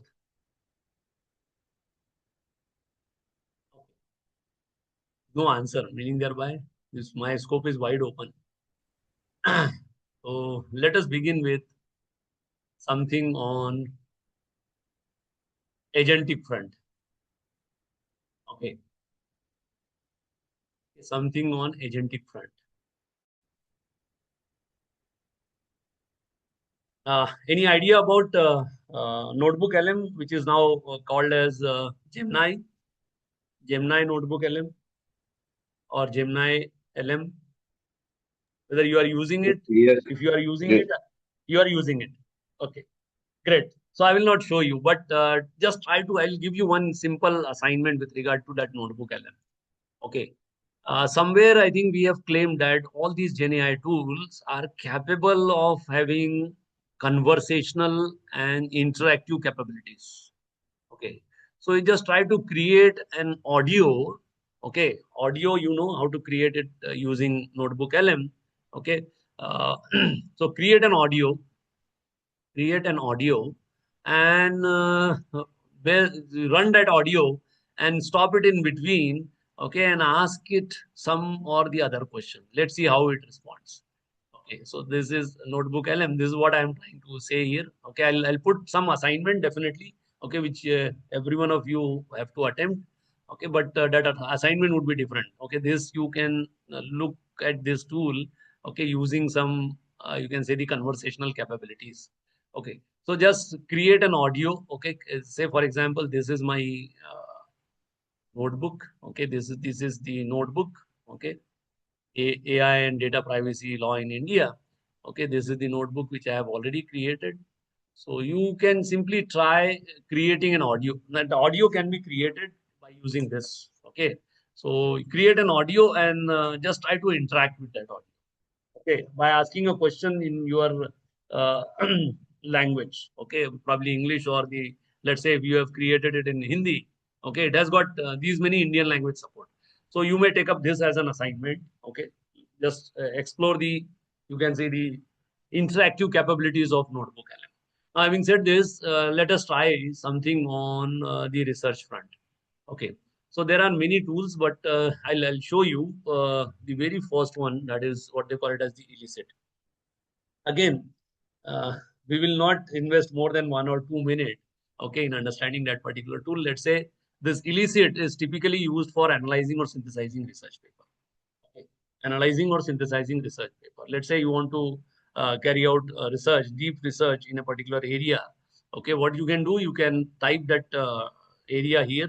That is, let's say AI in, let's say machine learning. Sorry.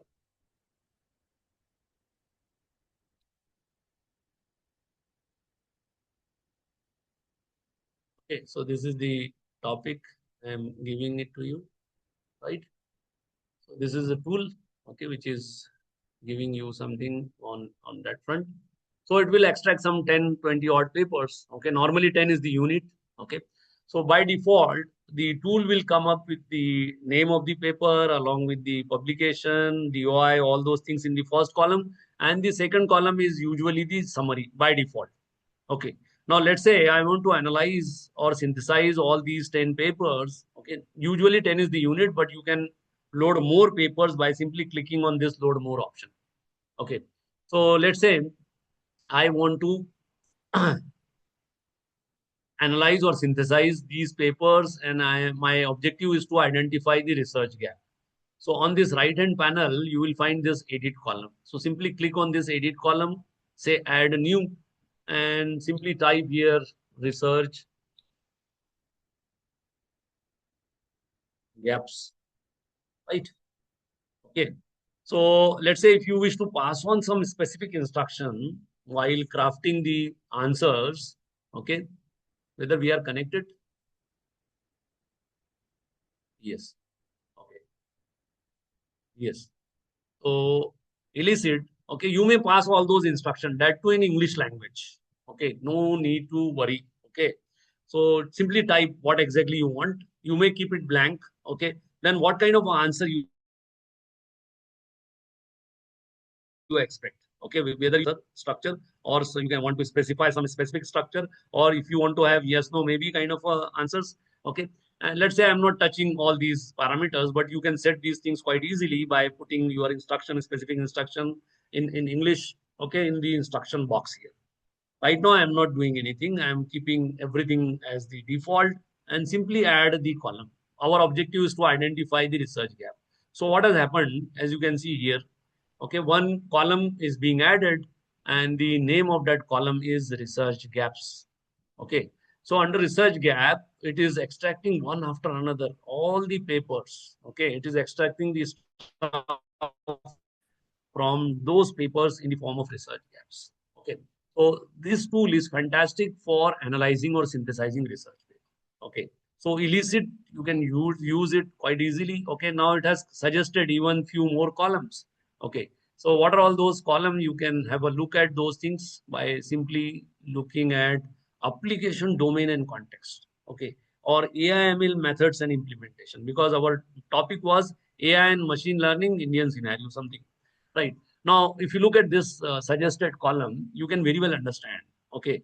Now, this is the you can say the template or the suggested column suggested by the tool itself. So, what is there in that AI/ML methods and implementation? Okay. Now, as you can see here in the instruction box, it has given they have specified what exactly you want. Say, extract the specific AI/ML approaches, algorithm model types, data sources, model performance, and so on. So simply give in bulleted form, okay, and then specify the answer, any or anything, okay, and then simply say update, okay, okay, and then generate, okay. So these column can be generated, but as far as the free version is concerned, right now I'm using this free version, okay. So as far as the free version is concerned, it has got column limit of not more than 4 column in a single code. Okay, so right now we are almost done with 3 column. So we can add one more. But let's say if you want to exceed more than 4 column, what you can do once you are done with this research gap, you may delete that column by simply clicking on this. You will find edit, duplicate, save as, and then delete. So delete it. Again, summary can be deleted, which is the default. Okay. Now you are free once again to add 3 more columns. Okay. So this way you can address that issue of the number of columns. Okay. So this is elicit, which is fantastic. okay, in terms of analyzing and synthesizing research paper, then you can try. Okay, your assignment will be probably based on illicit, then research rabbit. Okay, so now this you can use it for literature survey. Okay, so research rabbit AI. Okay, if you give, okay, it will take you to this too. Okay, so again, this can be used for finding out real stuff in your domain. Okay, so this research rabbit is another tool. Okay, so you can sign it with your you can say your Gmail credential. Okay, right now I have logged in. Okay, here you are supposed to give the area you intend to search for. AI in Indian knowledge system. IKS, let's say, is the area I'm giving it. Okay, search. This rabbit is working for you. Right? It is finding out literatures, various papers, and so on. Okay, so you can try this research rabbit as well. Then I'm simply giving you a glimpse. Okay, research rabbit for analyzing, synthesizing research paper. Okay. Now there are various parameters which you can set here. Okay, let me show you those things. So go to this search settings. Okay, and you will find a lot of stuff here, right? Let's say you want to search only journals, you want to search only 10 papers or 20 papers. If you want to search journals within a specified date, okay, so publication date, you may set this quite easily. Then let's say you want to search it for a particular quartile 1, 2, 3, 4. Okay, you can do so. Then journal H index, all those things. Let's say if you are interested in some retracted papers, so retraction, you can set it accordingly. So this research rabbit is very fantastic in terms of those things. Okay. Apart from that, okay, you may use this tool for, again, you may connect it with your Zotero collection. Okay, Zotero is typically used for, you can say, referencing. It is one of the most popular tool for referencing, right? So you may use, you may connect it with your Zotero collection again. Once again, that is again possible. So if you click on Zotero and then simply say connect, okay, it will connect to your Zotero, right? So again, you need to log in and then give access to that particular. Then another important tool is the connected papers. Okay. This again you may try or identifying the real literature in your domain. Okay, now once again you need to log in with your social media account or with your Gmail credential. Okay. Okay, right now I'm using my personal account.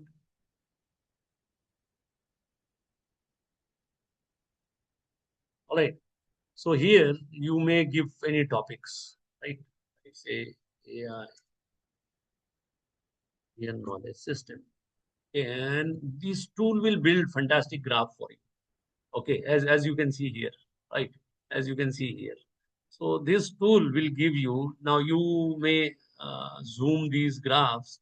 Okay. This is fantastic. Okay, you will come to know who are the players in your area. Okay, and how their work is connected with each other. Okay, so you have prior works here, then derivative works, and so on. So forth. Right. So this connected paper is again very fantastic for, you can say, identifying real stuff in your domain. Right.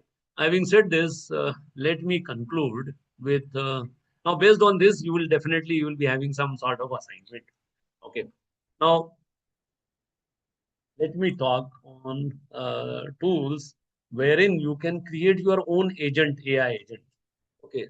So there are basically two things. One is agentic AI and AI agent. Okay. AI agent is something which you can create, okay, for carrying out some workflow automation. Let's say I'm running a Malviya Mission Teacher Training Center.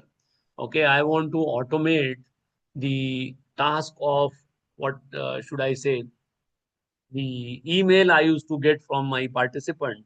Okay, so I can create a you can say AI agent for that.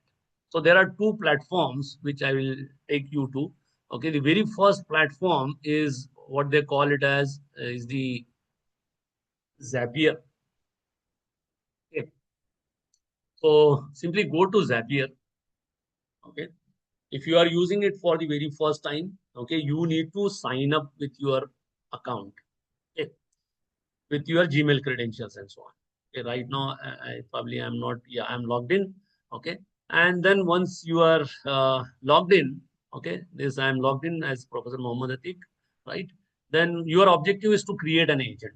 Okay. Let us see how we can create an agent, that too within few minutes. Okay. So simply click on this new agent. Okay. Click on that new agent. Okay. Okay. Once you clicked on that new agent, what will happen? You can write down English-like statement for the, you can say, workflow automation of any activity. Let's say in my case, what I have told you, that is, I'm running a Malviya Mission Teacher Training Center. So I used to get hundreds of mails from participants asking about various activities in running in my center. Okay. So I can create that agent quite easily using this Zapier. Okay. So, but let's say if you are new to this particular platform. Okay. So instead of writing in your own way, okay, just for learning purpose, what you can do, you can go to these predefined template. Okay. So wherein we have create a custom agent. Okay.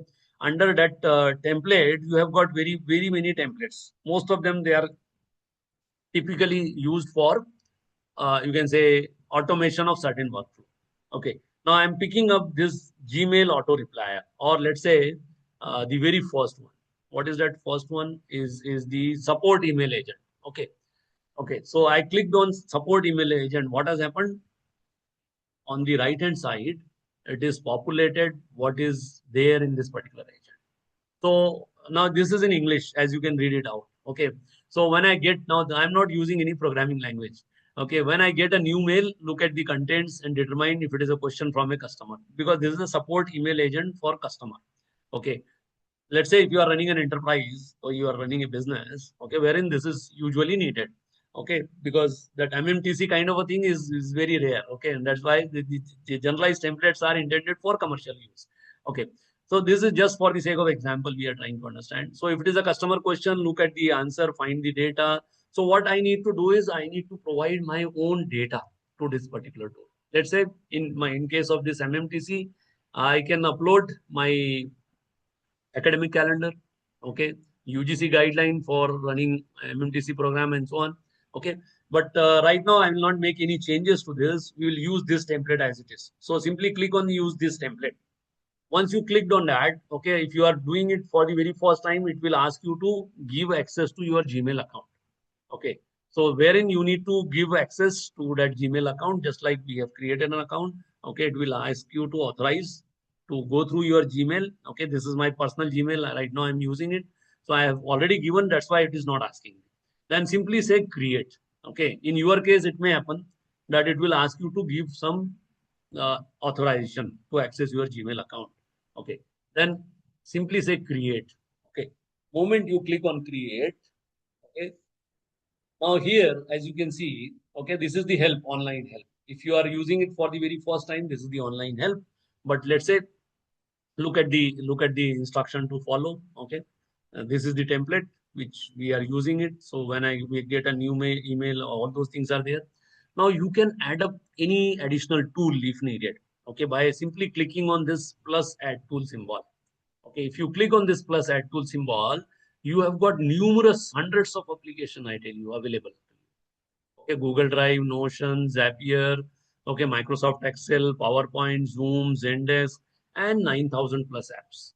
Okay. So if your application or your workflow requires some sort of additional application, you can add up those applications.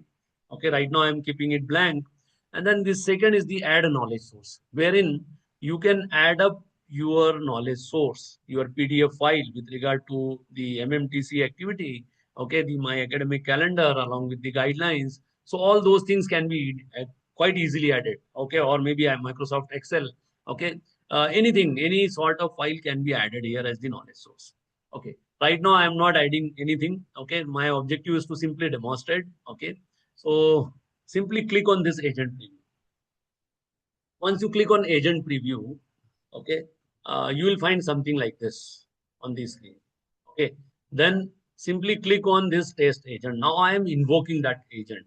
Okay, so test agent. Moment I click on that test agent, this agent will scan my Gmail inbox, okay, personal Gmail inbox, and it will carry out whatever we have written here. That is, when I get a new mail, okay, look at the contents and determine if it is a question from a customer and so on and so forth. Right?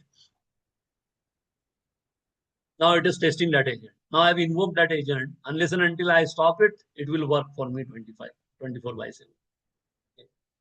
Now it is working on those lines, okay, whatever I have given. So it is just trying to identify whether some customer question is there. Probably it will be a bit difficult for the tool to find out any customer question in my personal Gmail account. Customer question, okay, when you are running a business. Okay, so probably it will not find anything, but it will give you the in-depth analysis what has happened. Okay, when the tool has scanned, what has happened. Now this is zero code tool or no code tool. We are not writing a single line of a code. Okay, I'm simply, if you observe, okay, I'm simply clicking the mouse. Okay, it is as simple as that.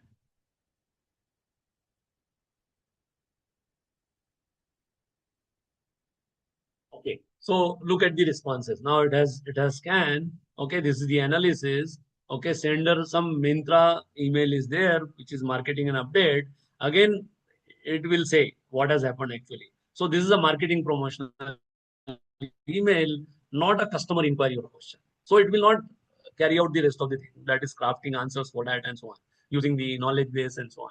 Okay, you can even use Copilot for achieving that. Okay, improve with Copilot. Okay, that is again possible. Okay, so you can build, you can say workflow automation or your own agent using this Zapier. Okay, this is little bit basic. Okay, with regard to AI agents. Okay, let's say you are interested in going little further in this regard. So we have another platform, what they call it as N8N. Okay, this is again used for N8N, again used for creating AI agent. Okay, so if you are a first time user, definitely you need to create an account. Okay, you need to create an account. Okay, using your Gmail credential or any social media credential. Okay, then something like this will appear on your screen. Okay, go to your personal. Okay, go to your personal. Okay, now I want to create a workflow. Okay, so simply click create workflow. Okay, now if you click on create workflow, okay, you will find two options. Okay, you can create everything in your own way in a very customized manner. Okay, by simply clicking on this add first step, or you can build it with AI. Okay, we'll just try to have a look at what is there in this add first step. So click on add first step. Okay, so these are the triggers which will activate your, you can say, agent. Okay, so you can use this trigger manually, or you may go ahead with on an app event, or you may schedule it. Let's say I want to run that agent in a specific schedule. Okay, so let's say from 1st of every month to 10th of every month, or 1st of every month to 5th of every month. Okay, so I may use this on a schedule. Okay, on webhook call. So these are again lot of options available here. Okay, you can pick any one of them. Okay, and then you can go ahead with building your own. Okay, then here you have got editors. Then executions is basically used for executing those agents. Okay, and then evaluation. You may test all those agents, as we have seen in case of Zapier as well. Okay, Zapier as well, we have seen that. Okay, this on the same line, you have got structures here. Okay, now let's say I am completely new. So this is typically intended for, you can say, the advanced users. Okay, now let's say I am completely new. I want to feel the heat. I want to simply experience what this N18 is all about. Okay, so you may say build with AI. If you click build with AI, okay, you will find something like this. Okay, wherein a usual prompt is there. Okay, then you have got various areas. Okay, like say sales, marketing, HR, support, product design, engineering, personal productivity. Let us try something on personal productivity. So click on this personal productivity. Okay, once you click on that, you will find few templates over there. Okay, like say send daily Google Calendar summary to Slack. Okay, if you want to automate that workflow, or this is another log to Google Sheets. Okay, so let us try any one of them, or let us try something on, see again, AI data analysis is there, AI personal assistant is there. Okay, then under this thing, email management is there, learning and tutorial is there. Okay, and so on and so forth. So let me pick any one of them. Okay, right now, let's say I'll go to engineering. Okay, and then AI and RAG. Okay, under AI and RAG, ask question about PDF. Okay, this is the template I am picking up. Now, moment I click on this, what has happened? This prompt, okay, the prompt for this particular activity has been written here. Okay, now I need to fire this prompt. Okay, I'm firing that prompt. Okay. Now it is saying thinking.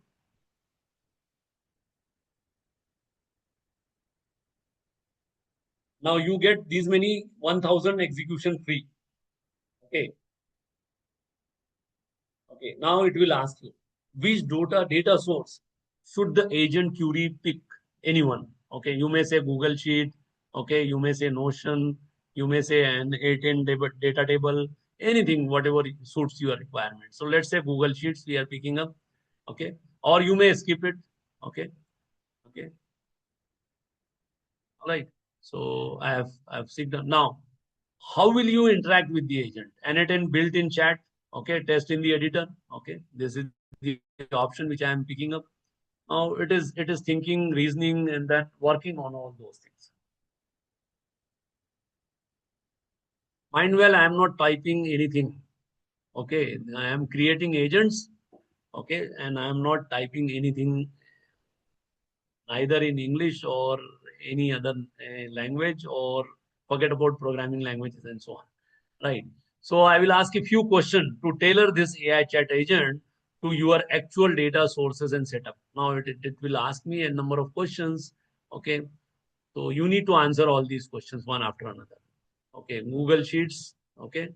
And then opening skill. Okay. Then the code will come over there. Okay. Now this is the right. So build this. This is its data retrieval tool will be invoked. Okay, I said Google Sheets. Okay, now this is the, you can say, the overall scenario. Okay. This is the overall scenario. Okay, then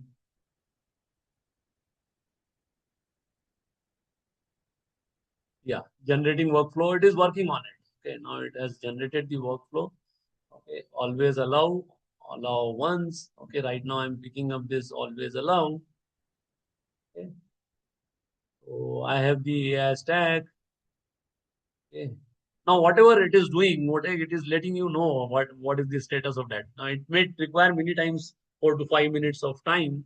Okay, and then you can test it. Okay, you may again test it. Okay, you may again test it, and so on. Okay, now this is the data agent which we have created. Okay, now it is showing the entire workflow as you can see here. So based on the chat, okay, data agent will work. Okay, and these are the models. Okay, it is giving me some OpenAI credits free initially. Okay, so that I can play with the tool. Okay, but once you are done with those free lists, okay, so what it will do, it will ask you to go for a paid subscription. This is the workflow as you can see. Okay. All right. Now these are the inputs and the output. I'm saying skip setup for now.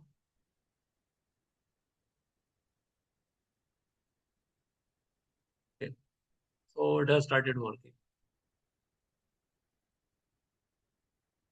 Now, the building is over. Now you can execute the workflow. Okay, so simply say execute workflow. If there are any issue, you may say fix with AI. Okay, it will fix it. Execution failed in research seed node. Okay, fix with AI.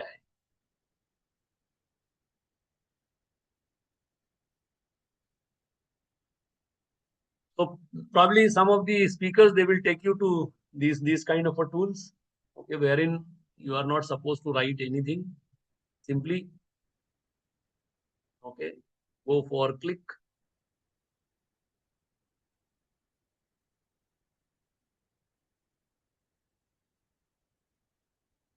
All right. So dear participant, this is all from my end. Okay, let me stop sharing. So as a matter of fact, okay, we have seen a lot of tools on various front. Okay, starting from some basic tools like say Elicit, then Research Rabbit, connected papers, okay, to the agentic kind of a thing, wherein we have also seen how to create your own agent using Zapier. Probably if you are a beginner, okay, I will suggest you to go ahead with Zapier. Then later on you can work on with what they call it as NA10. So NA10 is little bit professional, but it is at the same time it is very powerful. Okay. So with this note, if you have any queries, I have crossed my limit. I very well understand. Okay, because from 1 o'clock there is another session lined up. So sorry for that, but I hope you have enjoyed this particular session. Okay. So with this note, if you have any specific query, I'll be happy to answer. Thank you very much. Thank you, sir.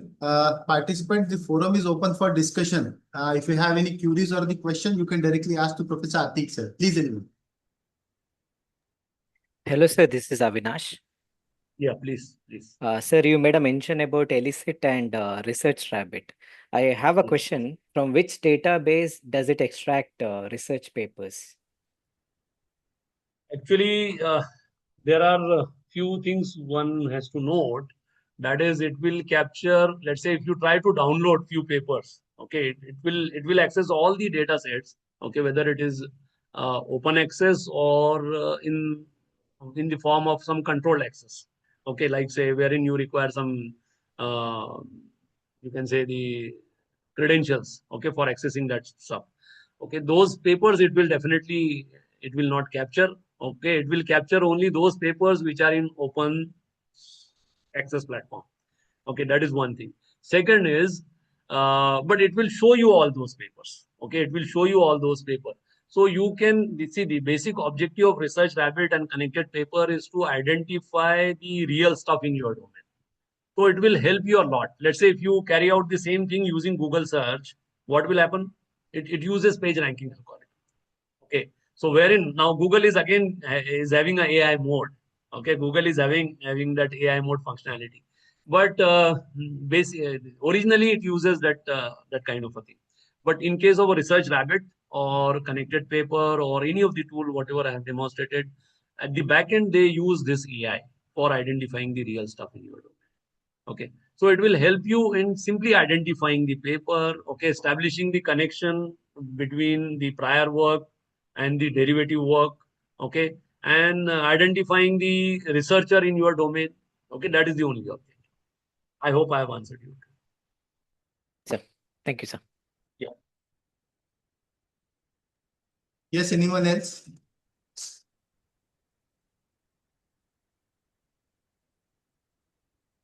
If there are no questions, then we can conclude and proceed for the next session.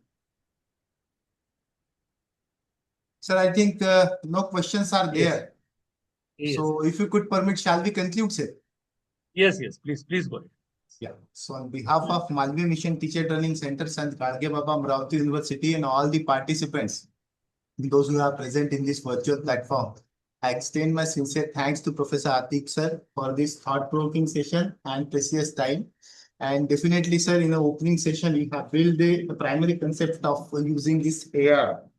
And that will be really beneficial for our participants to understand the basic concept of this AI and how to integrate in our education as well as the research in our classroom. So with this, I once again extend my sincere thanks to you, and with the kind consent of Professor Atik sir, I would like to declare that this particular session will be over here. Thank you, sir. Thank you so much.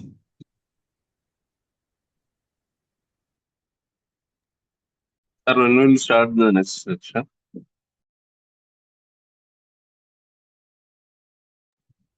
Hello, sir.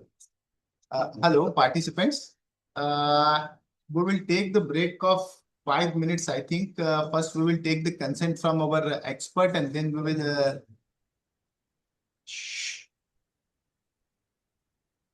Hello, Professor Tanwar, ma'am. Yes, sir. Good afternoon. Ma'am, very good afternoon, ma'am. Very good afternoon. It's a humble request, ma'am, from your side, because the session is just ended. So if No issues, sir. No issues. They can we take a will, break, even though the session is online, so they can take a virtual break also. so, Thank ma'am, you. if you could permit, the 5 minutes break will be there. 5 minutes. Yeah, please We not will more continue than from that. the Okay. 1 5, ma'am. Okay. Okay, thank you so much, ma'am. Thank you so much. So, participants, there will be a little break of 5 minutes. After 5 minutes, we will continue the session. So you can take your tea or tea or coffee, and we will continue within 5 minutes. Please stay connected. Thank you, everyone.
Hello, Professor Tanwar, ma'am.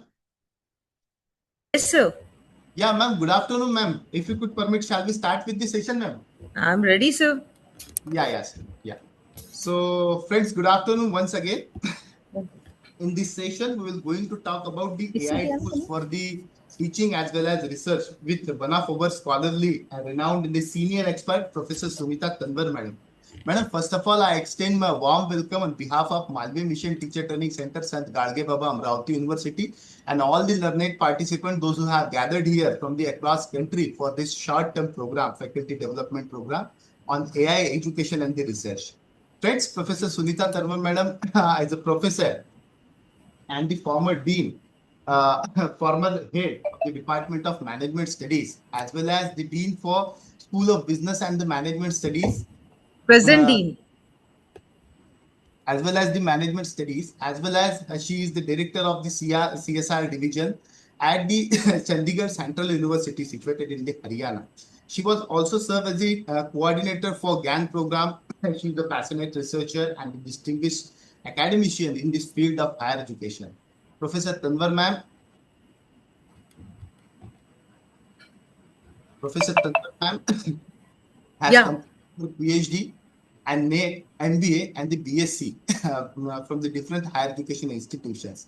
She is the academic leader and the academic leadership and the governance. She has the skills in the research methodology, like as the quantitative and the qualitative, SEM, ISM, and the bibliometric analysis, artificial intelligence in the education and the management, sustainable development and the cooperative, organizational behavior and the HR analytics, academic program designing and the curriculum development, capacity building and the faculty development, competitive intelligence and the organizational performance, workforce diversity and the inclusion. She has right now serving as a professor in the Department of Management Studies.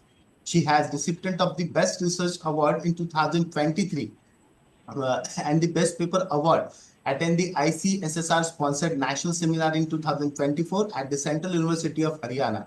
She has served as a jury member at the prestigious academic and the startup platforms that includes the 16 Avishkar, that is the Maharashtra Inter-University Research Convection for the student at the Maharashtra Health Sciences University, and the Wadhwani Foundation as a global jury for the ICEIL in 2022 at Amity University. She has appointed as a global jury. She has appointed for the Global Jury Award in 2021-22 by the Wadhwani Foundation, associated with the National Entrepreneurship Network since 2020. She has served as the chair at the International Conference in the Chandigarh in 2023. She has been implemented the different major research projects, and she has more than the 100 research articles on his credit that has been published in the reputed national as well as the international index journal. She has the author of 12 plus book chapters that has been published in the reputed national as well as the international books. She is the author of the 8 different books that has been available on the Amazon Kindle.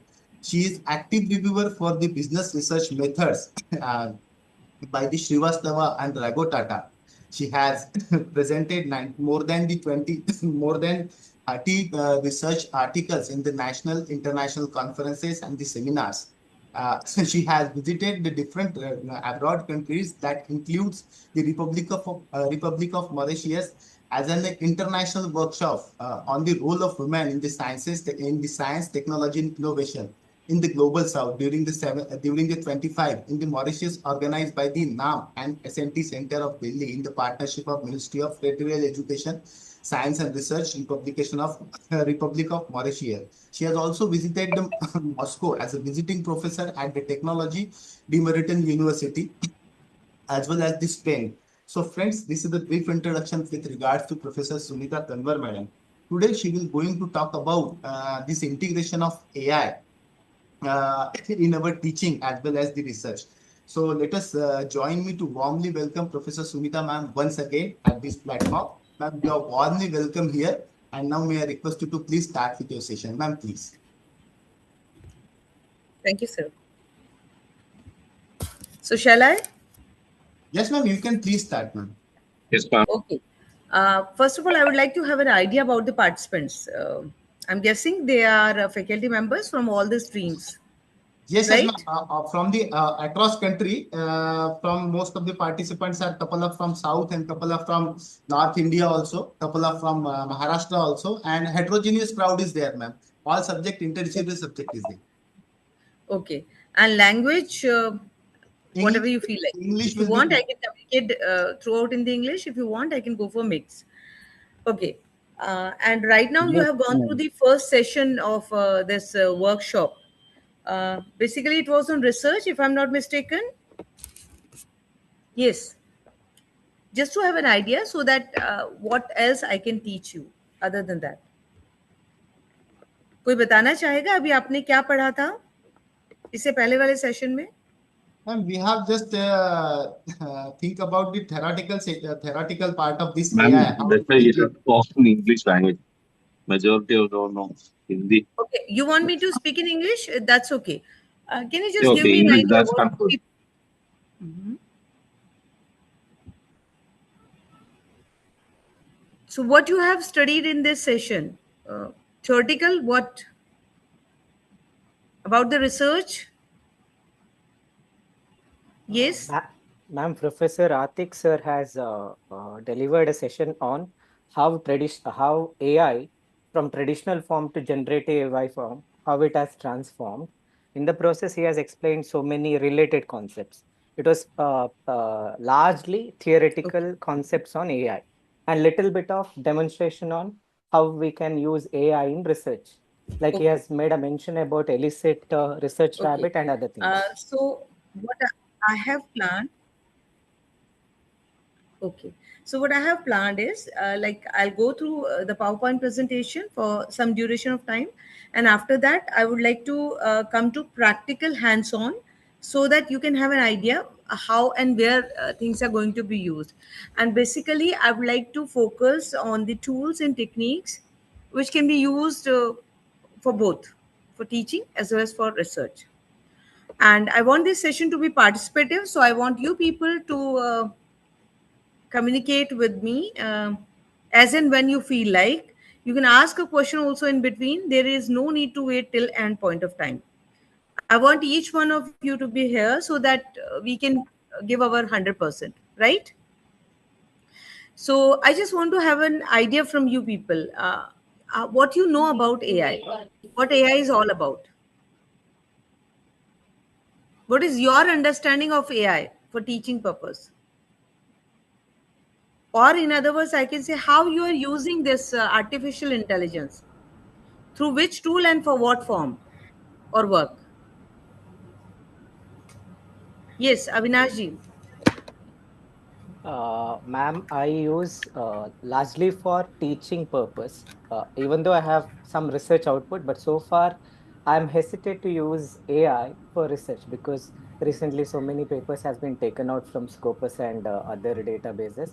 So I have hesitation with respect to usage of AI in research.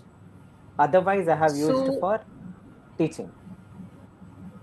nee, so what tools you are using? Are you using Chat GPT or Gemini or Claude or what? I use all the three. Along with that, I also use some other AI tools. Tools. Okay. No issues. Others, please. Just to have an idea about the mix of participants. Ma'am, I use Uh, ChatGPT only. for what purpose, ma'am?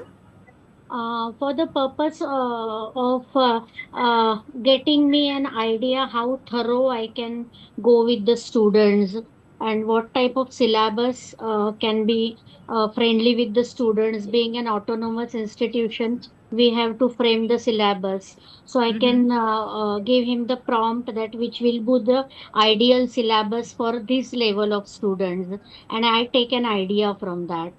On question level also for designing Bloom's taxonomy, we take idea that what types of questions can be set so that the question paper will be balanced.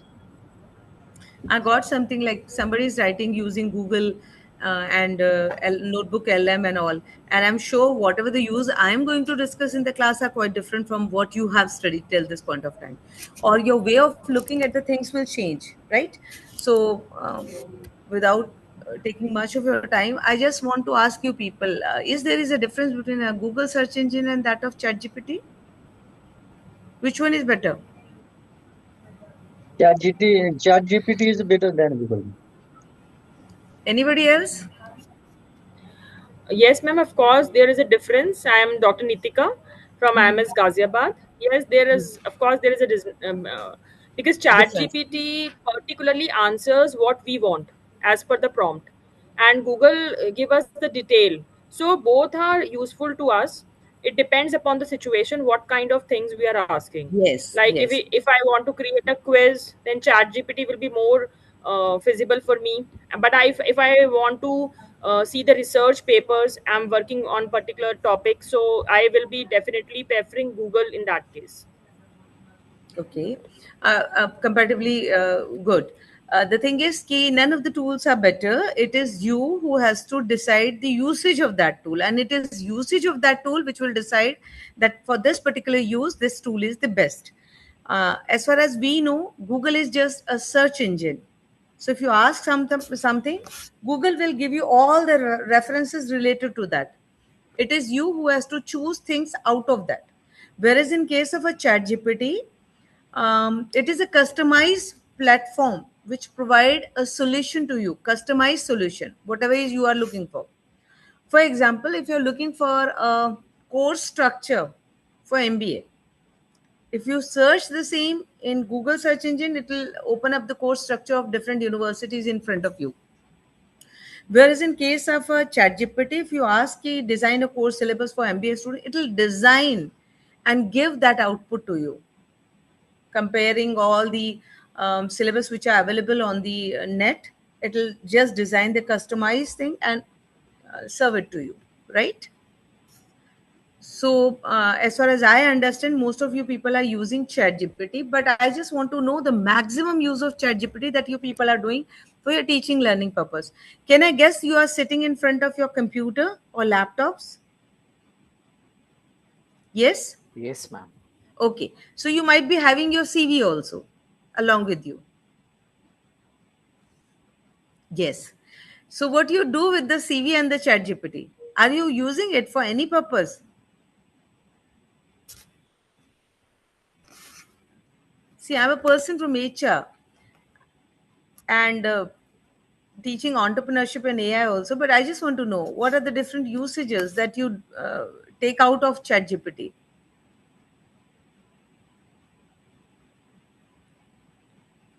You can put up your this CV in the ChatGPT. Have you seen the ChatGPT? It is modernized now. It has more features.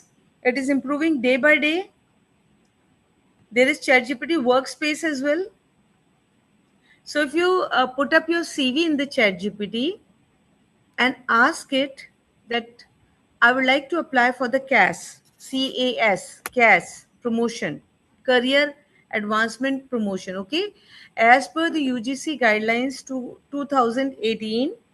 So kindly go through my profile and tell me what else I'm supposed to do to move from this level to the next level, what skills I need to enhance, how I can enhance them. For example, if it says that you have to attend one orientation program or you have to attend one refresher program, you can ask from the chat GPT itself, suggest me the link of running online refresher programs which I can attend now to complete all the requirements prior to the time. You can just give your APAR form as well along with your CV and ask it to fill that, because teachers find it very difficult, very I myself is very lethargic in filling all these type of forms. Either I have to apply abroad or do whatever, or maybe the project proposal or something. Now Claude is helping me to develop some skills which is ease down my day-to-day repetitive works. But this is a wonderful opportunity that instead of wasting your time reaching to your senior asking what to do, how to do, getting bored from UGC guidelines, we none of us actually go through it. Do we? पढ़ते हैं आप लोग, मतलब खुद पढ़ते हैं advance में UGC guidelines क्या है? Because if you have joined as an assistant professor fresher, somewhere else. You will take a time to adjust and understand what's going on. Then you think, okay, our promotion will be done on its own. Then when other people would be applying, you came to know, oh, we need to apply for that too. Right? So for example, if you have joined as an associate professor and would like to apply for professor, one of the condition is that your PhD, one of the PhD must be completed during this duration. And by the time you get up, it's almost 3 years are completed. But as none of the PhD is completed under you, you are not eligible to apply for professor position. So why it happens? It happens because you don't have any mentor till that time. You don't have any friend who will advise you, suggest you prior to the time that what else you have to do. Right? So how to get rid of that? What to do? I don't have an idea what I'm supposed to do and how I'm supposed to proceed. So I can ask a chat GPT. Okay, I'm a fresher assistant professor, joined this institution on this date. Now you suggest me what are the different aspects in academics as per UGC guideline or something on which I need to pay an attention on regular basis. See, if you know the problem, it is easy to solve. But if you don't know the problem, how can you solve it? So to know about the problem, you have to ask from the ChatGPT, what are the different things or the aspects on which I need to pay an attention, and it will guide you. What are the different skills I need to improve? Okay, suggest me the platforms from where I can enhance those skills free of cost.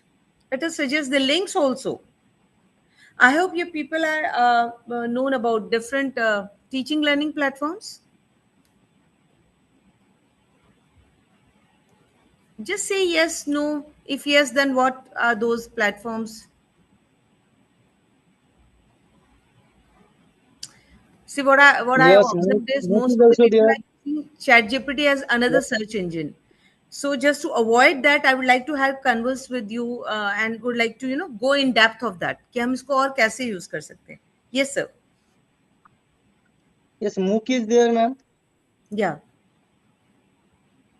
MOOC is massive open online course. So what are different platforms of MOOC? Swayam.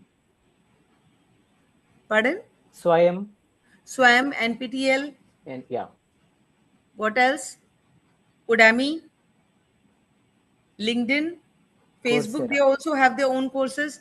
Anthropic, teaching so many things related to this Claude. Then IBM, Coursera. and Coursera, the first and the foremost, from where I have completed my this international certification free of cost in 2008, and still people are not known of it. Isn't it surprising? And Coursera is such a wonderful platform which is delivering international level of education free of cost as well. Free or paid, sir?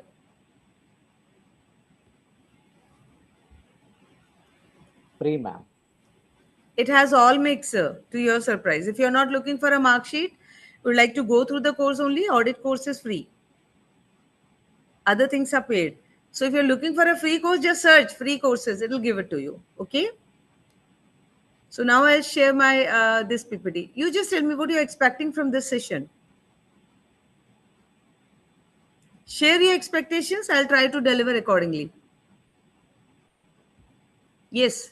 A kind of ethical use of AI, these AI tools, whatever you're going to demonstrate on us. Ethical use, so if you ask me related to something, I'll let you know. Because AI is just for your assistance. It cannot be your master. As I mentioned earlier, so whatever ma'am, like probably in research, how ethically we can use AI. You are from which stream, sir? Ma'am, I am from commerce stream. Commerce, no? I'm from management. So basically, if you're working on any of the methodology or the criteria, just have an idea for exploring the topic, for finding the papers which are connected to each other, for finding a relationship and differences between these things, or maybe for finding the gaps. Okay. But important is that you have to do everything on your own. If you are using it for writing a paper, then it is not ethical. Is it?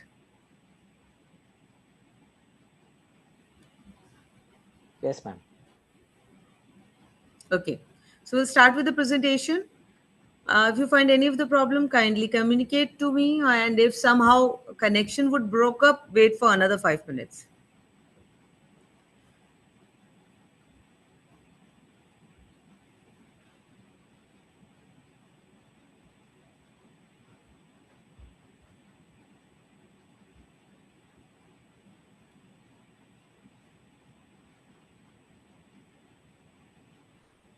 I'm just trying to share my slides and would like to, draw your attention on some of the tools. See, artificial intelligence itself, ChatGPT is not an AI. There are so many other things which are linked with it.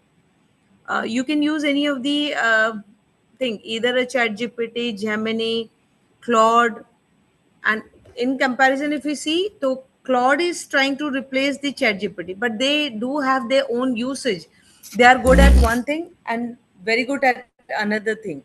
So based on that usage, you have to either use ChatGPT sometimes you need to go for Claude or some other tools as per their requirement. We have moved from traditional to smart learning classrooms. Now you can go for live examples also. If somebody couldn't imagine the three-dimensional picture in physics, you can show it live, that how a three-dimensional things look like. So we have totally shifted from that of traditional style to e-learning platform. Because of the intelligence systems that we are using, one of them is your chatbots and adaptive systems. For example, I'm asking you people at because I'm not able to go through the chats that you are giving. But what is that chat is all about? It's a chatbot. Whatever the queries you have, whatever the problems you have, you are writing there. But this is not that chatbot which has an automatic answer.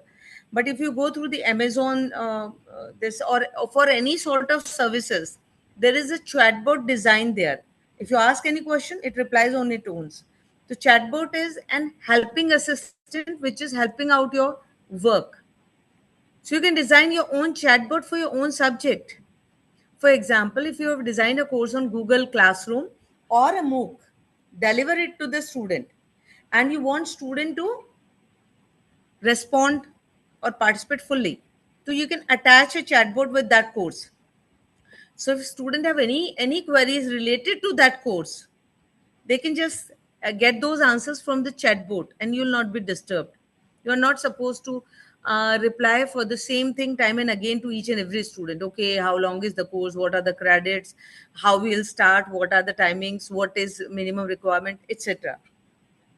Am I clear? And this is the reason, because of the advent of NEP 2020, now we have a diverse population for getting an education. So to deal with that diverse population, we need this AI in education. So one example I have just conveyed it to you. I hope I'm clear about that example. That's what. Need for AI in education is because of the diverse learners, because people are from all the age group. Because of NEP, you can leave anytime, you can come anytime. So mature people are also getting an education or enhancing their. Again, you are not bound to those proper courses. You can take any sort of skills from any of the courses. So for some skill based courses, you can be a participant and other can also be a participants to it, and that's why there's a diverse learners group. Again, there is a personalized education also. Nowadays when you open your mobile, if you are talking to somebody, oh मैं बहुत मोटा हो गया हूँ, मुझे exercise करनी है कल से, so aren't you able to see some things? If you like to lose your weights, install this app. What is your weight? How many days you would like to lose? How much weights you would like to lose? Are you suffering from any problems or not? Are you okay with any sort of diet? So are you pure veg or non-veg? Something like that. So these type of personalized services are given to you. Similarly, education is also personalized. Can you just help me by quoting some example how you can get a personalized education? It could be personalized tutoring, but other than that, there is a personalized online education. Can you just tell me how? Anybody? I hope I'm audible. Yes.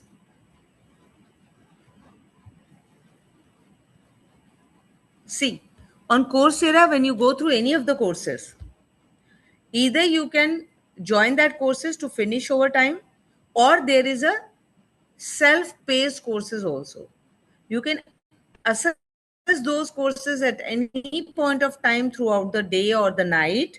You can fill your assignments and throughout the year also. It is not necessary that all of you have to appear for the final exams then and there itself. You can appear for those exams at any point of time and can leave the course at any point of time. Am I clear? I'm talking about Coursera, I'm talking about SWAM platform, I'm talking about NPTEL, I'm talking about all those type of online platforms from where you can have a personalized education, either as a regular student or a self-paced student or something like that. Okay. Again, with the help of AI, we can reduce the workload of a teacher. Can you just tell me how? Anybody? Please be participative. Otherwise, how do I know that you are also listening to me carefully? How your load is eased down? Is it? Maybe with making of a presentation also. Yes, this is one part. Another about the attendance also. You can take a attendance on the Google form and it will automatically come on Excel, and you can design your dashboard with the help of that. So you need not to waste 10 to 15 minutes regularly on that task. What else? Scheduling of meeting, classroom interactions.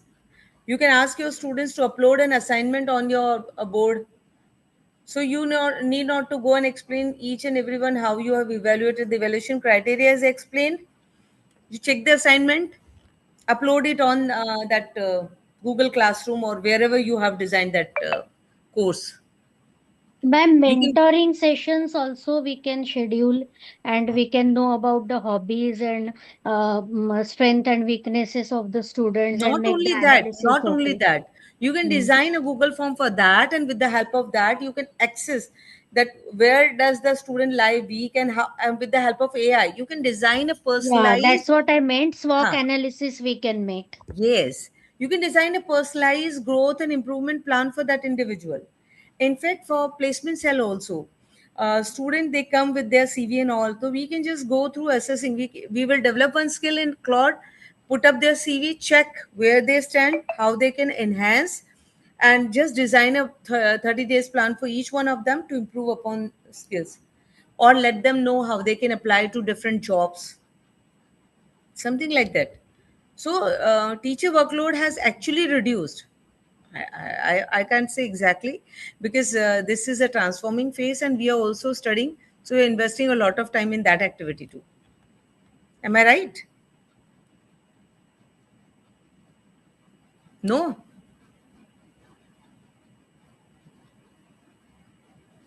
No comment? Yes, ma'am, correct. The no is yes, yeah, yes is yes. Chaliye, okay. So there are certain key features in education like automation, personalization, data analytics. And automation, we go for the automation of a repetitive task. What is that repetitive task? Reminders, something. We can use a Google Calendar. We can use a Google Form. We can plan Google Meets, or we can automate the reminders for Google Meets. We can jot down the minutes of meeting because of automation of this Google Meet. Okay, personalization, you all know. Tailor learning paths to individual needs. First, you listen to them, ask them to fill a form, enter that form to this Chat GPT, ask the pros and cons, or go for SWOT analysis of that form, and ask how you can enhance that and provide that solution to the individual. That too in well recorded format. Otherwise, our task was very tedious, that we need to identify the weakness of a student, first listen to that person, then identify the weaknesses, then communicate it to them, then go for a repeat checks. Data analytics, yes, it is helpful in designing a dashboards. For example, many people have applied for MBA or BBA in our university. We have a diverse group of students, so with the help of this dashboard designing tools or something, we can just design that how many students from which state have applied. It shows a comparison with the last year, what you are expecting in the next year, something like that. It is very interesting as well if you represent your things with the help of data. For example, if you have an attendance of a class with you, and if you have to present something somewhere else, you can say, see, this is the record of 30 days attendance of my class, about the boys, girls, below some percentage, above some percentage, or maybe with respect to different tasks that you have assigned to them. So it gives a good pictorial presentation. Earlier, when we were doing this, it is taking a lot of time. First, we have to type everything in Excel, then design it, then take it, then cut, copy, paste on the PPTs, something like that. Now you can just simply design a PPT with the click of a button. What are the tools which are helpful in designing a PPT? How you design PPTs? How you prepare PPTs? Are you preparing PPTs for the class? No? Please speak. आप बोलेंगे नहीं तो मुझे पता नहीं चलेगा ना कि आपको क्या पता है, तो मुझे उसके आगे बताना है. आप लोग पीपीटी बनाते हैं? Yes, ma'am. Ma'am, Okay. notebook can be used as one of them. Notebook कलम, यानी कि आपके पास स्टडी मटेरियल है जिससे आप पीपीटी बनाते हैं और वेब से बनाते हैं? Even to improvise the PPT which is already made. Okay. What other tools you are using for making the PPT? Ma'am, to make the background, even slideshow can be used, and furthermore with addition of the data from our end for making. Ama AI is also another tool which can be used. What else? Yes, anybody? It shows that you people are not interested in making a PPTs. And you can make a PPT for everybody, but for science students as well. Not only PPT, you can create a simulation game for the students in their class. You can design an app and you can do everything. And when you make your teaching learning more interactive with the help of these tools, that is what is the ultimate power of AI in the class. So I suggest that all of you to at least join one full AI course. And there are free courses also, AI for all karke. There is a course on SWAM. So generally we use AI power learning advantages. Learn at own pace, 24/7 AI support, better engagement. AI is for this purpose. Smart grading, I have already told you, na, when you go through this Google Classroom, you design your course on that. Students are responding or submitting their assignment on this. When you check the assignment, give them grade. It shows the whole chart, everything. So it is for smart grading, better insights, enhanced effectiveness. You can compare your this assignment with that of a previous also. So that comparative status will give whether students have improved or not. Otherwise, to compare it manually, it is taking a lot of time and not giving those results. Whereas in case of this, if one student submit an assignment and you ask all of them to go for a peer review or evaluation, they'll be able to see or go through all others' assignments as well, having more idea about what others are doing. Nationally, internationally, both. See, here there are smart boards, virtual assistants, and AI tutors. If you're facing any of the problem at any point of time, just point a pointer at that figure and it'll give you a whole explanation. Okay, for example, if I'd like to know more about this triangle, if I put a pointer here, it'll give virtual assistants, will give you more information, whatever you're looking for. Kya hai figure, kyun hai, how we can use it, what is this formula of area or something like that. Okay, if you go for this figure, whether this is a sine curve or cos curve or it shows tangent something, I don't know. It's a long back that I've gone through mathematics, but yeah. Okay. And this is a personalized guidance for each student as well. If teachers providing these type of online notes, they can just point and check what is it, something like that. In fact, you can design a customized GPT also for your kids. You will upload ChatGPT. देखा है ना आपने? If you have a paid version of ChatGPT, so there is a GPT is customized GPT also. When you go through the customized GPT, design that GPT, install all the NCERT books and CBSE syllabus and everything in that GPT, and give it to your kid. They just go, enter, ask whatever the question they will ask, and they will get an answer from those books only. So that's how they can practice much better. So it is useful.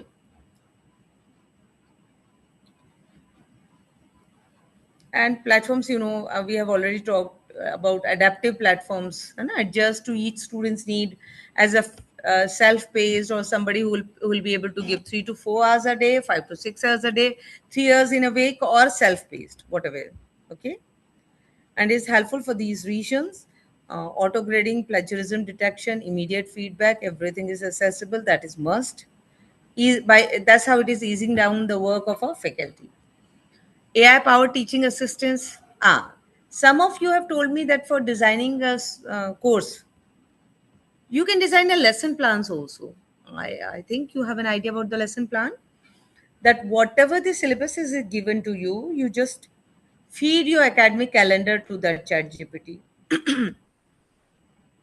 Syllabus of your subject to ChatGPT and the number of working days to ChatGPT, and ask it to prepare a lesson plan as per those working days. 2 hours or 1 hour per day. Okay? Design a lesson plan using your syllabus and what is to be delivered on which date. What are the references to be touched? What case is going to be discussed on which day, and how you can approach that. And with this, you can give a better lesson plan to the.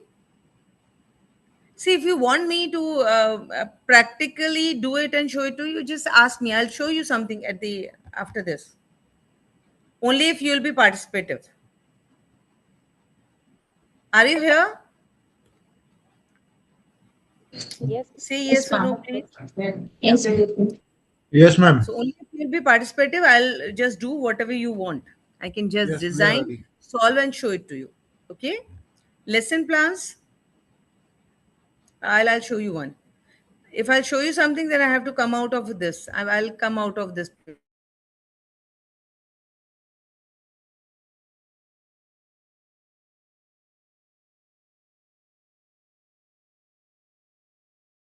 PPT, okay? I'll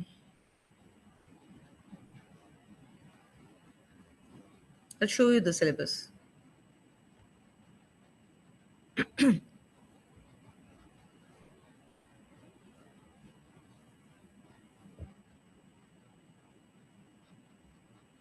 Your ChatGPT is like this, right?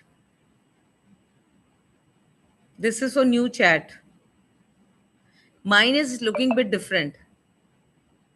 Mine is looking different? No? Yes. See. Yes, ma'am. My ChatGPT is looking different because I have installed AIPRM account also. So you just go for AIPRM extension, AIPRM Chrome extension, and install it. If you install it, you already get a number of prompts, more than 5,000 or so, 5,504 prompts already there. Why? What is prompt? Prompt is nothing but a direction. How you direct an individual in the class, and he or she will be able to do the task accordingly. So if your direction is very clear, crisp, you will be successful in delivering what you would like to. But if your direction is not proper, you know that students are not able to. And this direction is the reason because of which one teacher is becoming very favorite or can teach everything very properly to the students as compared to that of others. Both of them are having the same knowledge. But one is so simplified, coming down to earth, understand the level of the student, and then deliver accordingly, breaking the task into small components. If you deliver like that, you'll get the best result. For example, this is my ChatGPT. These are already designed prompts. Prompts means direction. For example, if you like to optimize your search engine, you just copy this, put the link of your search engine, your SEO optimize. LinkedIn profile, you would like to optimize, take some prompt that you can write directly also. Key optimize my LinkedIn, this, use all the keywords or everything which are helpful in optimizing it. Give a prompt. ChatGPT will give a prompt. Then you just feed the prompt again and say, on the basis of this prompt, this is my LinkedIn profile. इसको वो कर दो, optimize कर दो. या go through my LinkedIn profile. आप अपना LinkedIn profile यहाँ अटैच कीजिए, मैं करती हूँ. Shall I?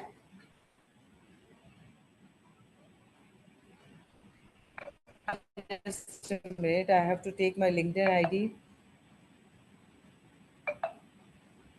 Meanwhile, you can ask me anything. Yes?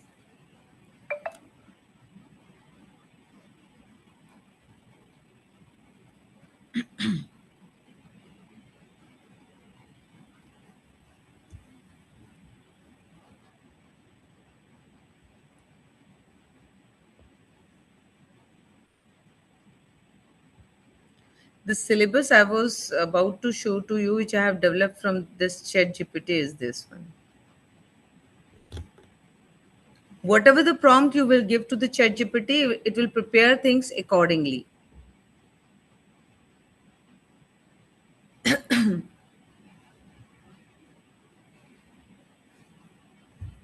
आप लोग अपना भी करके देख सकते हैं तब तक.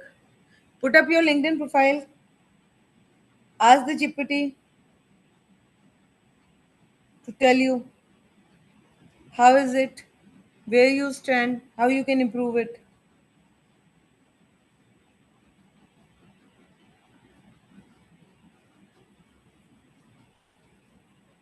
I'm just searching my profile.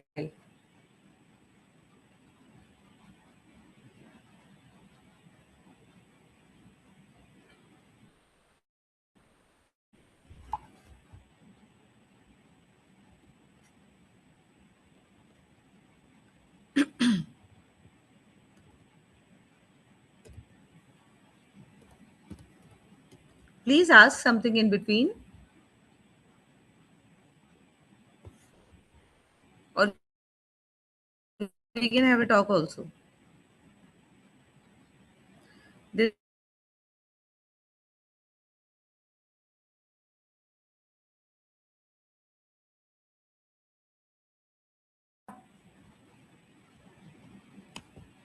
paste it, and at the starting of it I'll write as an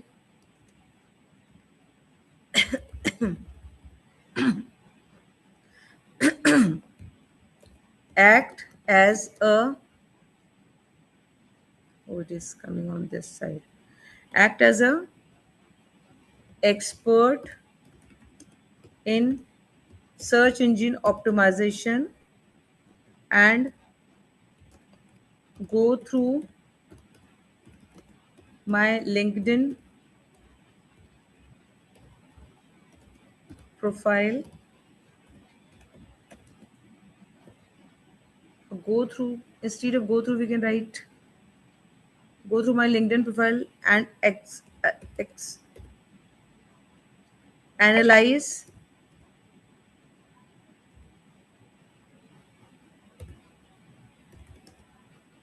it for search engine optimization and suggest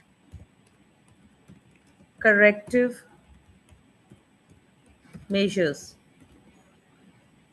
or suggest way corrective measures की जगह suggest ways to improve it. I'll enter. Let's see what happens.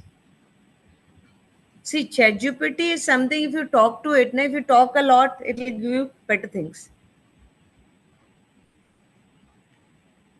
Now, what it is doing, just go through these steps. You'll get an idea how it works.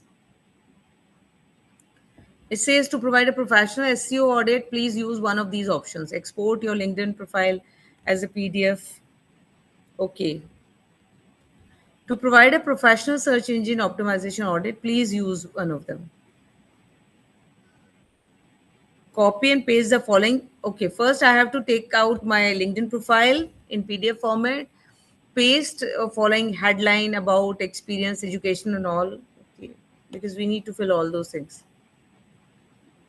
Go through profile strengths, headline search engine optimization. And it is saying, see, I will rewrite it to rank better in LinkedIn search, increase profile visits, improve recruiter visibility, showcase your achievements, naturally include 20 to 30 relevant keywords. Now you just tell me, isn't it wonderful that I don't have an idea about what I'm supposed to write, what are my strengths? Sometimes, you do a lot of many things, but you are not aware of your strengths and weaknesses in that sense, that what you need to project to outside people so that your profile will be visited more. Now, in experience section, it says action verbs, achievement focused writing, keyword density. I haven't done it earlier. I just have an idea that what we can do, but I haven't done it. Skill analysis. I will recommend the top 50 skills that improve discoverability, including AI, research, education, creator mode, and feature sections. It has gone through all of your, and let's see what it's saying. उसने 30 days LinkedIn growth plan भी दे दिया. मतलब your ChatGPT is improved to such an extent because I'm using it for these type of things. So it is that much advanced. It has given things on its own. Content calendar, post ideas, hashtag strategies, engagement strategies, some ways through which you can increase your visibility. Now it has analyzed my profile and it is saying that based on my what I already know about you, these are some of the recent conversation. Your expertise appears to be in AI and teaching and research, higher education leadership, research methodology, business and management, entrepreneurship, FDPs, PhD supervision, academics. Sometimes, if somebody asks you, okay, just tell me, we forget what we are good at, or we forget to compile the things. Now, इसने कहा, I can help you position your LinkedIn profile to reflect these strengths in a way that improve discoverability by academic institution, conference organization, collaborator in industry. Upload your LinkedIn profile PDF, and I will perform a detailed section by section SEO audit. Can anybody just suggest me how I can upload my LinkedIn profile PDF? Okay. Whatever is my LinkedIn profile, I can convert it into PDF and then upload it here. See, as you are not responding, I'm amazed whether you are listening or not.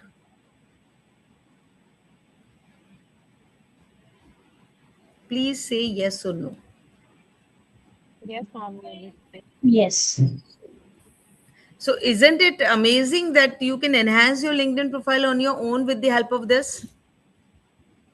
Similarly, I asked in the morning itself that I would like to design a syllabus for MBA student, a syllabus for AI, for business management. I would like to keep 2 sessions as 2 units as simple, and kindly design it for me and see what it has designed. I have made one and what it has designed, and it has covered everything with the help of references and case studies and use cases, everything. See.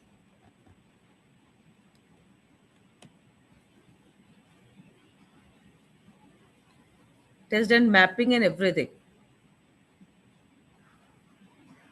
It is not this.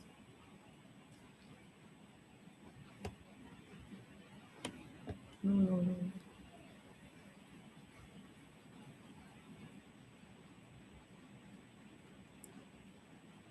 This is something. I just copy and paste here. I'm not able to check the final one. Give me some minute.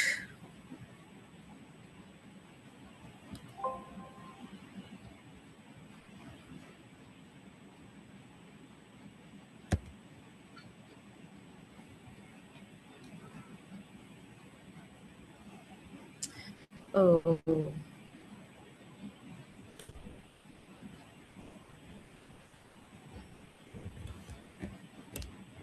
I'll show you in the chat itself.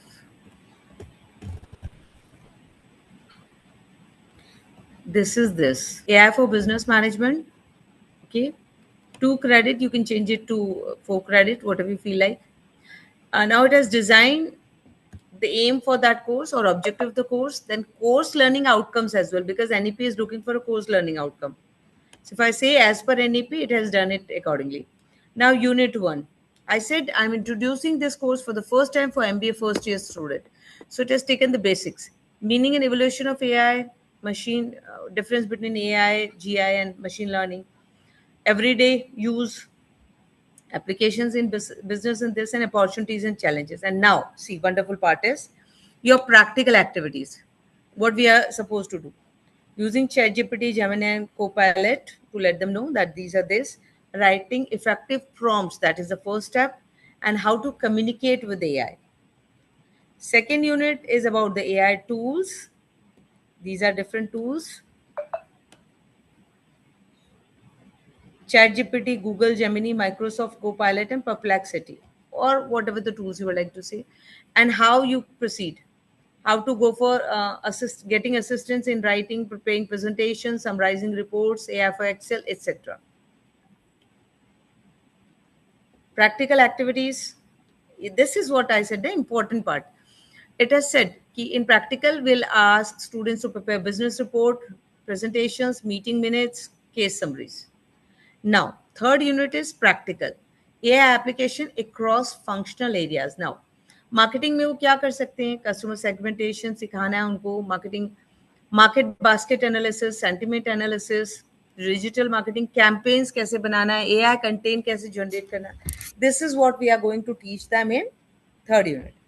And fourth is about the responsible AI business application. So here we are focusing more on bias in AI models. Again, the suggested case studies we need to discuss include the case study of Amazon, Netflix, Flipkart, and Zomato. It's simple yet impressive. These are some of the suggested practicals. Teaching pedagogy is clear, and suggested references and reports as well. Isn't it wonderful? Yes. Say yes or no.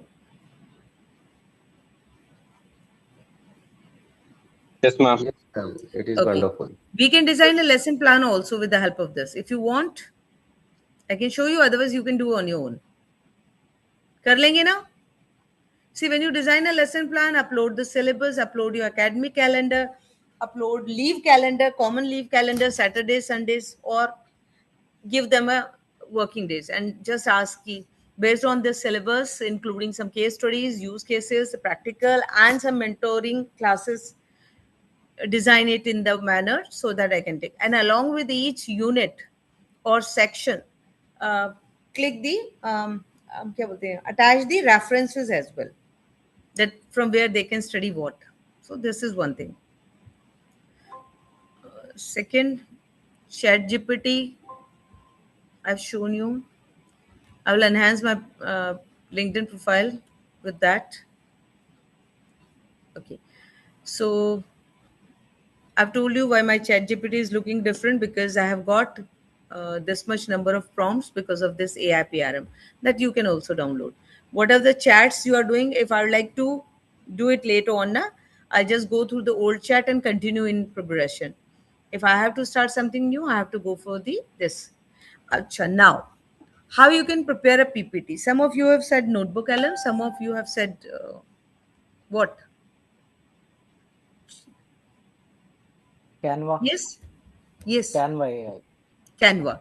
No, editing is done by Canva, but I'll tell you something very simple. Okay. Prepare or create 25 slide presentation. Yeah, 10 to Gamma is doing 10. Generally, when you go and attend any of the workshop, people generally tell you the Gamma, and Gamma ended up with 10 slides only. Here you can say prepare 20 or 15 slides on introduction of AI. If I'd like to prepare it on the basis of some topic, I have to insert the syllabus and the references as well. Or in general, introduction of AI, including evolution,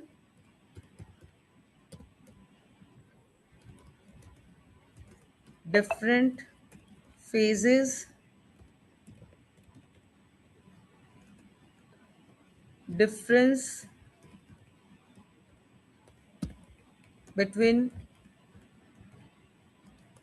AI, LLM, and generative AI,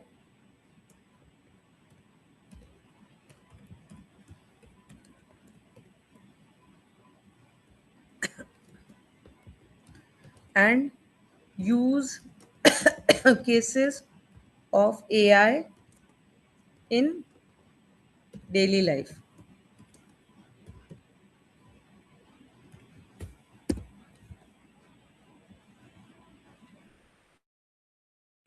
I'll just simply insert rough. You can refine your draft being an expert in this field with 10 years of experience, something like that. You may get a better result. So now what AI has done? It has given you straight, देखिए, see, as I am working on my chat GPT, it is signed up with my mail ID. It has written everything. Professor Sunita Tamar, Dean, this. I haven't given it to it now. Earlier, when I was asking it for the material, it was just giving a material. In one of the slides, I said, kindly make one slide with this thing. So from now onwards, whenever I ask anything, it will give me a slide like this. This is the smarter approach of ChatGPT. So what is AI? AI can. Evolution of AI, phases of AI evolution, rule-based AI, machine learning, deep learning, this type of artificial intelligence. Introductory. It is giving its own, or you can just direct or define the message what you are looking for. For example, one of the ma'am is saying that I will write to or add on the resources which I am looking for, right? You can just do one thing. You can just ask ye sab dal dega. Okay. The whole is prepared. Now, presentation tips. Add a timeline, infographics on slide 3, use layered pyramid diagram. See, it has given you suggestions also. So wonderful. Now copy it. Okay, copy हो गया? Now I'll move to, कहाँ जाना चाहिए मुझे? Suggest me. And why I have designed a material from ChatGPT so that I can have a more control on the content. Otherwise, you can ask any of the tool ki design a PPT on this, so and it will design on its own. Now, just tell me where I'm supposed to go. You can use Canva, ma'am, here. Canva? Maybe Yeah, Gamma? because you have the structure layout. Okay, yeah. So I'll go to this Claude. I'm not getting it.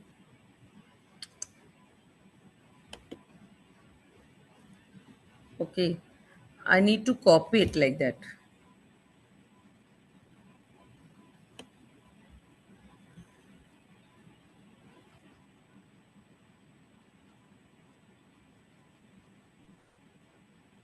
यहाँ तक. Copy. I'll paste here in Canva. Why I'm not able to see the paste button?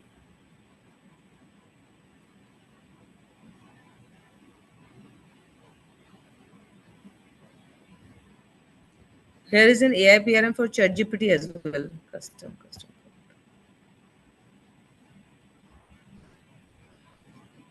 See, whatever we are getting now in this, I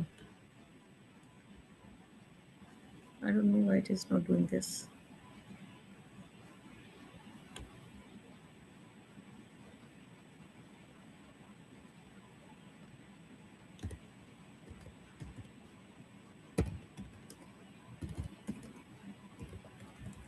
Prepare PPT based on given content and guidelines. Guidelines, whatever suggestions we have from there, and paste here. Let's check.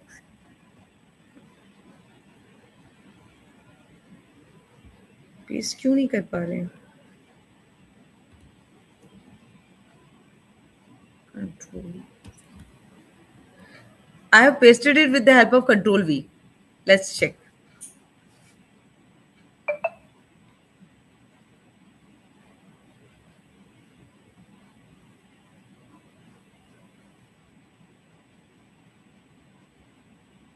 In fact, I think you can prepare it from ChatGPT as well. For example, ma'am was saying that she was going through Canva and all. She can ask. Now create PPT presentation. We are working here on ChatGPT and there on Claude.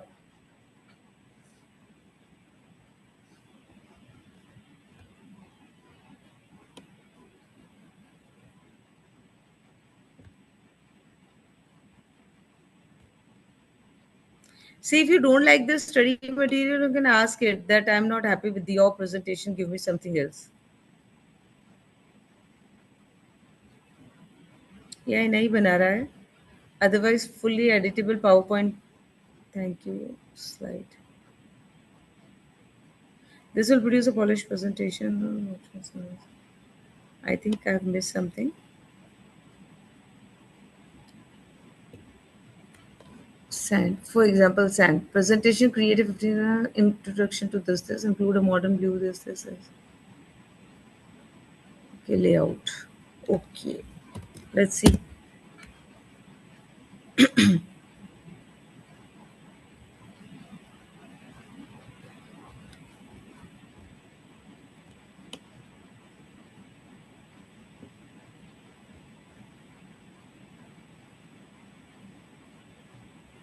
It is not making it, is saying you can make it with the help of this. Now let's see what it has done. What the PowerPoint presentation is created in this. You can create it with the help of Gamma AI. And you can create it with the help of Notebook LM also when you have your own study material. Or if you have booklet or something, you would like to prepare material from there, you can do it on a Notebook LM as well. I'll show it to you. You'll be surprised that whatever the tools are coming to us, they are on experiment basis, and each one of them is preparing and making changes daily. So when I was looking for that paste button, I was not able to. It is because of the fact that each one of them is improving and things are moving very fastly. I'll show you something which you have not paid an attention on.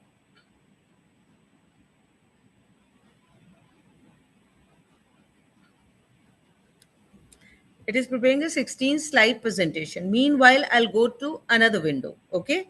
We need to do all these things parallelly because there's a shortage of time and it'll take a time as well. These 9 dots, I hope all of you have seen this. Yes or no? आप देखते नहीं सब आपके mobile में भी होते हैं 9 dots? Yes. Yes. Yes. Yes, ma'am. What it is? What is it? Yes.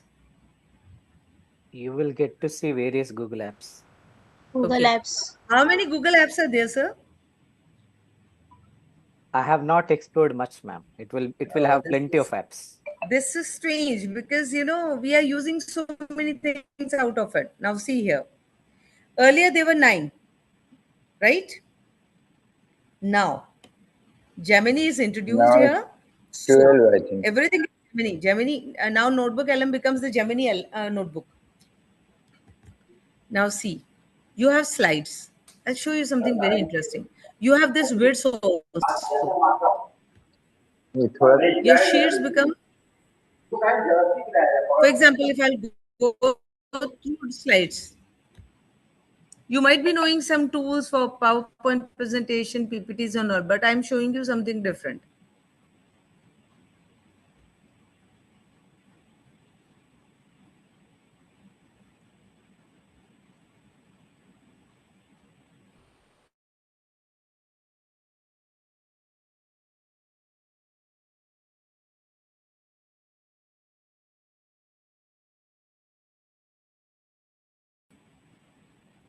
into blank slide.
See, whatever you are saying, ma'am, that you do in Canva, you can do it here in the Google slide as well. I'm not getting this file button.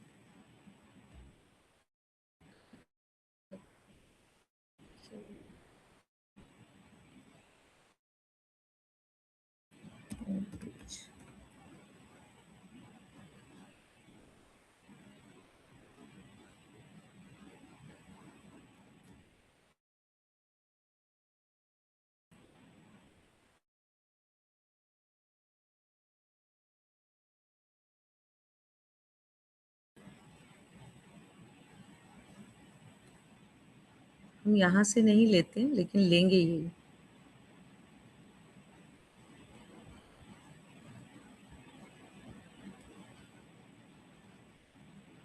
Blank slide.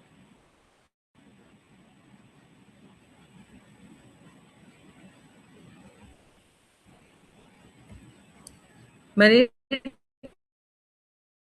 times it happens that when you use your these purpose, it may hang up because of the lack of graphic cards and memory and all.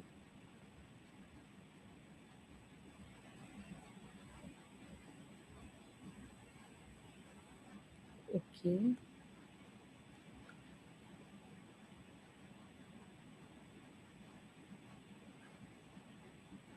I'm importing slide.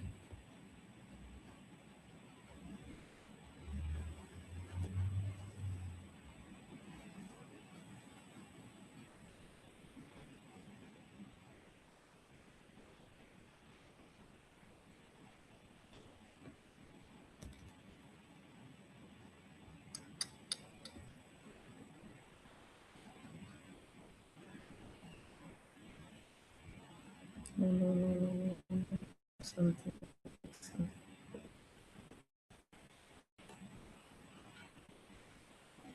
Just looking for this import button. Okay. ठीक है, हम duplicate करेंगे. Then what we'll do? Looking for an insert button, but I'm not getting it. It has also changed today. Otherwise, you'll get an insert button now. Chaliye, let's see. Ma'am, you haven't shared the screen. Oh, my screen was shared already.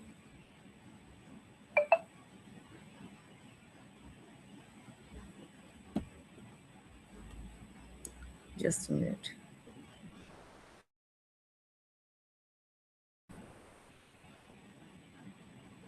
That time. Okay. Do my screen is visible now? Now we'll see. We don't know what you are showing. Untitled page. Then this. Claude, which I have given for PPT making. Yes.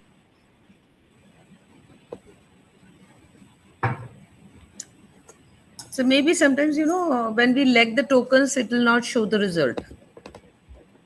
Otherwise, it will make a wonderful PPT. It is working on whatever the direction is given by the ChatGPT for few slides. It is doing the same.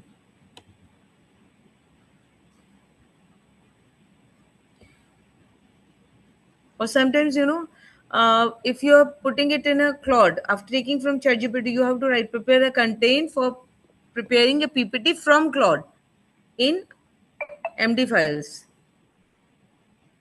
Because if that will give the raw data and it will convert that raw data into an MD file and then work on it, it'll take a lot of tokens. So let me check it, is it working or not. ये जो मैं आपको बताना चाह रही थी about those 9 points, I'm not able to see the insert button in this. Let me move from other way.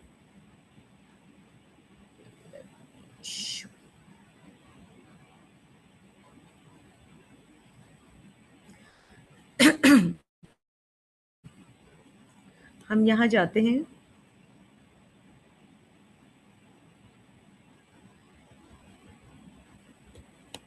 We'll go to Google Sheets. मतलब whatever the work you are looking in Excel and use GPT for that purpose, you can do it here itself. ठीक है? I hope sheet is visible to you. Let me think, I don't know how to use an Excel. Go to this share button. This whole window will open up. This whole window is about Gemini. Are you able to see this? Yes. Okay. So what you can do, you can generate any of these things or any type of things. For example, you would like to create a class performance based on marks of students in class test. Create a class performance tracker based on the marks of student in class test. You can write your expenditure also, tracker of your expenditure day by day, how you expend, how much you expend. You can create that tracker, you can feed the data there, and finally, you can have an idea how things are going on. Now it is assessing the task. What are the different tasks? If you have more idea, you can mention it. That class test including is conducted on each Monday. It will design it more perfect. See, in Google Sheet itself, Gemini is working. Google Word itself, Gemini would be working. In Google, vidIQ is basically for creating the videos and recordings. That is Google app. You need not to go to ChatGPT or Claude or anything else. So Google itself has enhanced so much. So earlier where there was a 9 point, actually now it is having a lot many things hidden there. It says add sources. From where do it has to take the data? Yes, from my drive, where I will upload the marks in the Google form or sheets, whatever it is. अब यहाँ तो marks ही नहीं है.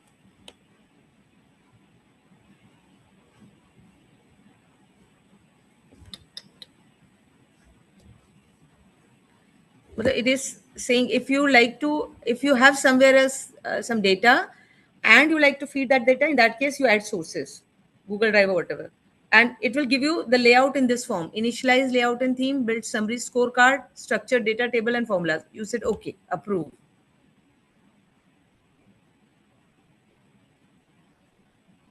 It will create that. And you all faculty members will have a dashboard which shows, okay, how many classes do you have, what is the attendance of your class, how many students are there, what is it.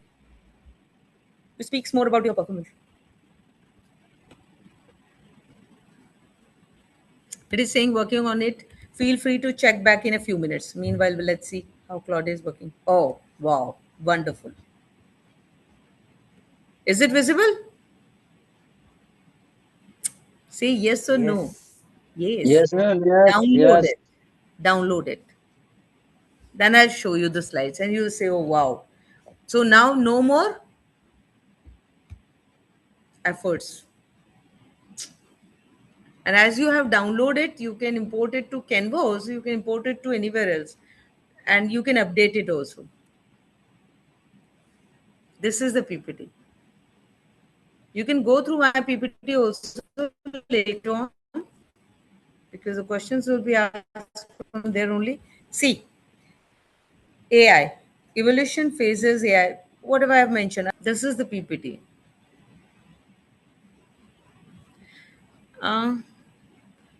It's a branch of computer science and how it starts, how it evolves, phases of evolution, types of AI. Okay? Then differences.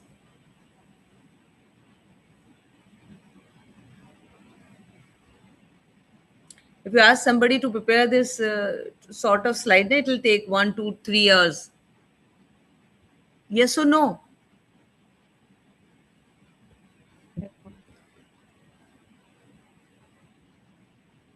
Take us also mentioned here. So your PPT is prepared from here, right? If you'd like to convert this into video, you can convert it into a video with the help of vidIQ. What is that vidIQ?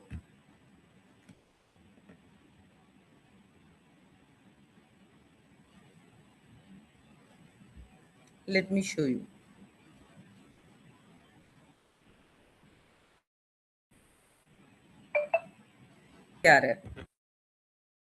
See, your marks are different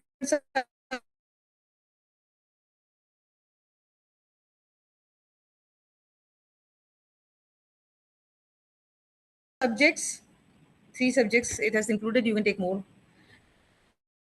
Total, average, grade is in the same. यहाँ लिख दीजिए from yearly tracker or a 6 monthly tracker where the performance will be evaluated on each month basis. Include 2 more subjects like Hindi and social study. Okay? It will redesign it. Don't go through the marks. Ye marks, this is just a sample. Okay? What are the marks they have given is just a sample. Then you download this and direct it to get the marks from wherever you have mentioned. You can directly import the marks here and you can get the tracker. It's working. This is class performance tracker. You can have an expense tracker. You can make whatever you like to. Okay? Please say yes or no, at least. Okay, now last one thing. And after that, you can ask a question. Let me check. You can ask a question in between also. I don't know why you are not asking. If you have any queries, you would like to share something, you can. Let me go through vidIQ and check. vidIQ. See, sometimes you may surprised from where to make a video, a long video. You can go through this vidIQ. This is visible? Is it visible in these 9 dots? Yes. Okay, click. Yes.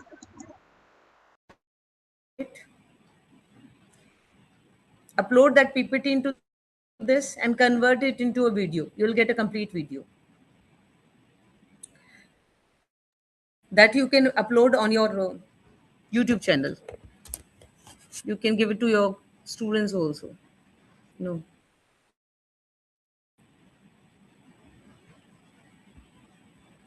This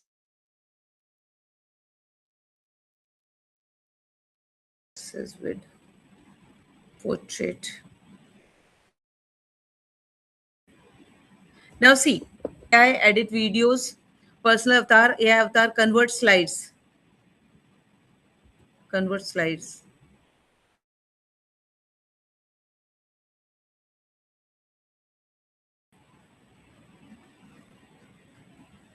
And you're getting, see,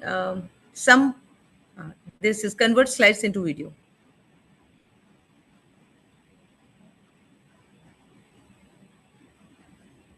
Have you used this Google tool for this work, these type of works? Are you aware that Gemini is insert into it? हाँ ना, तो बताएंगे ना No, ma'am. Sir, क्योंकि ये daily हो रहे हैं चेंजेस, ये अभी 2-4 दिन No, पहले ma'am. की बात है. Yes, ma'am. Yes.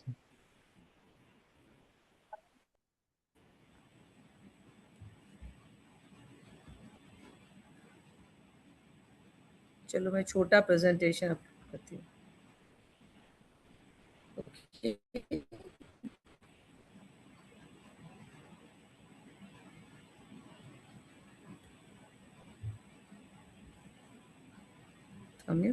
Include AI voice over script background load कर लो.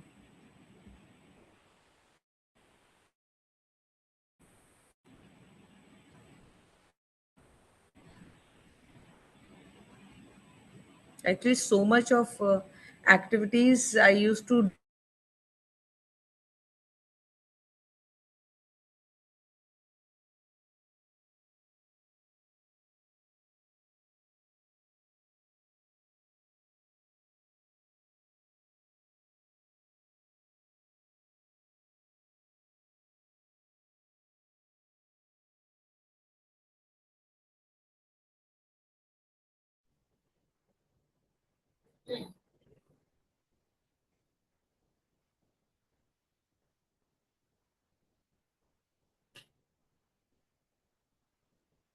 क्या हुआ मैडम? डिस्कनेक्ट हुए शायद. Madam disconnect.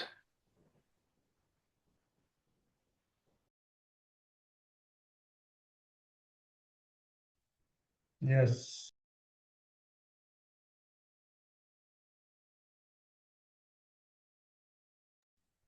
I think it is already 2:30.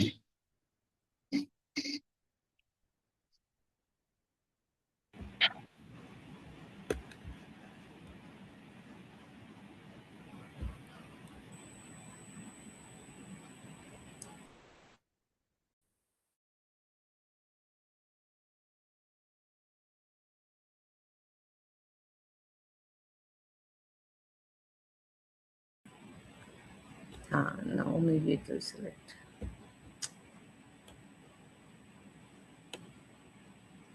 See, script is also written in front of it, right? Is it visible to all of you? Ma'am, please share your slide. No, ma'am. No. No, ma'am. कितनी आपने important चीज miss की. Just a minute.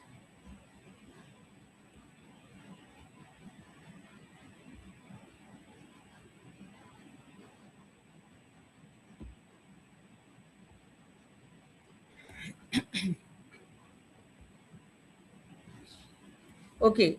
I hope यहाँ तक आपने देखा था. What I have done, I have opened a vidIQ from those 9 dots, upload the PPT, upload some PPT related to me, not the one which we have developed now, because that was easily uploaded. Then I'll select a voiceover. Voiceover is any voice which will describe my PPT and will convert these slides into a video. And AI avatar and voiceover, we will listen to each and every voice, each one of them, and then we'll proceed with it. So now I'll move with create the draft video at the bottom of this. Now it will create a draft video. Okay. Meanwhile, I'll let you know. See, if you like to change the narration from Hindi, English to some other language, you can go for it. If you'd like to have some session, you can just record with this record button. Upload the file, start your session, record with the. Now listen. ये ready है आपका PPT से video बन गया है. This is some other slide which I have done, but you just listen to it.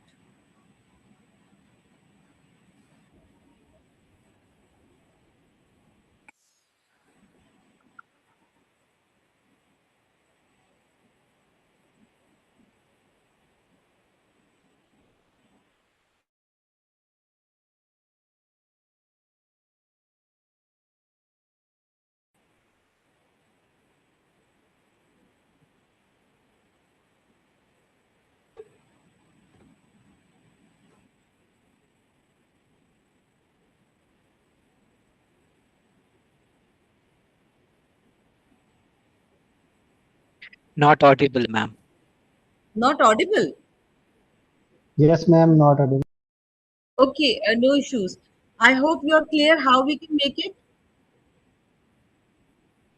Yes, ma'am. because it's going Yes. on and I'm listening to it. Yes, ma'am. Yes.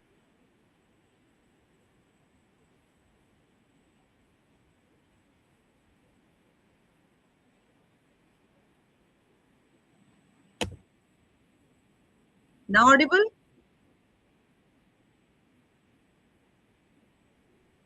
No, madam. No, Not ma'am. audible, ma'am. Okay, I'll try once again.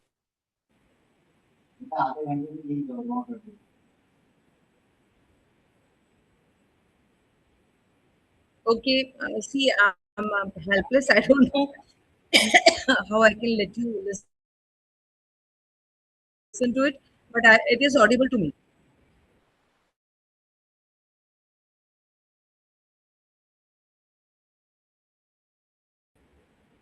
If you want, I can put it in the group. Am I audible? Yes or no? Yes. Yes, Please. ma'am. Yes, ma'am. Yes. Now we'll go to Gemini Notebook.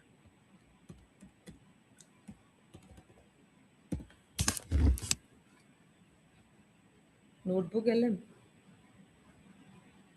Its name is changed. Huh? Okay. When you open a Notebook LM, you have to go for a try Gemini Notebook.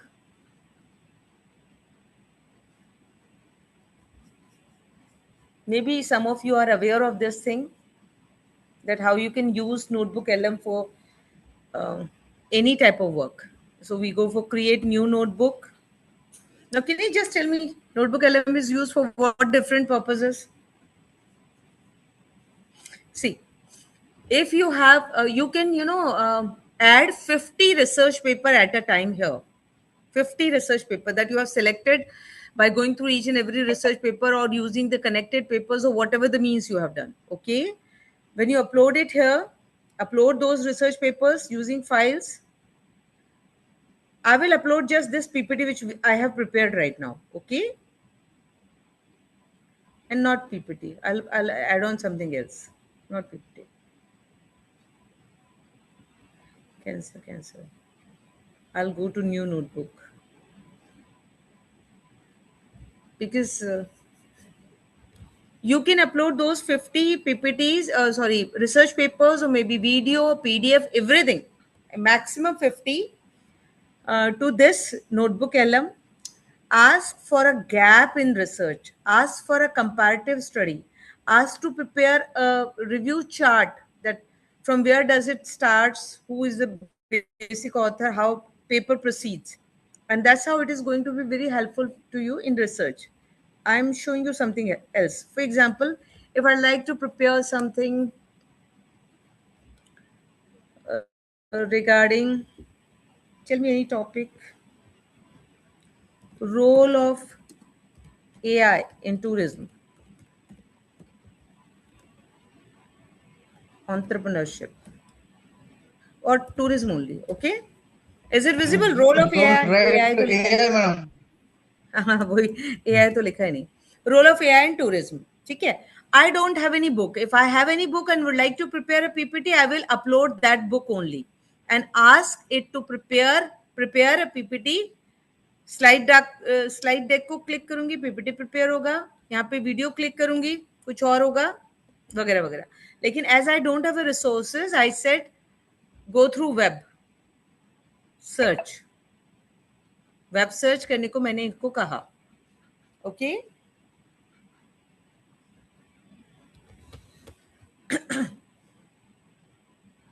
ये open नहीं होगा क्योंकि ये load बहुत ज्यादा है इसका. फिर यहाँ पे क्या किया, वेब सर्च किया, these resources have come out from the web. I said import all of them to this source. Okay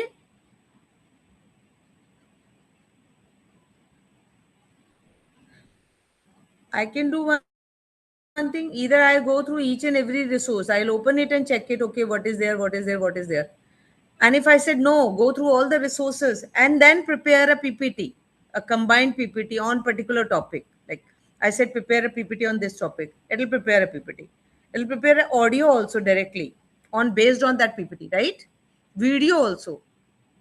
Listen to them, audio, video.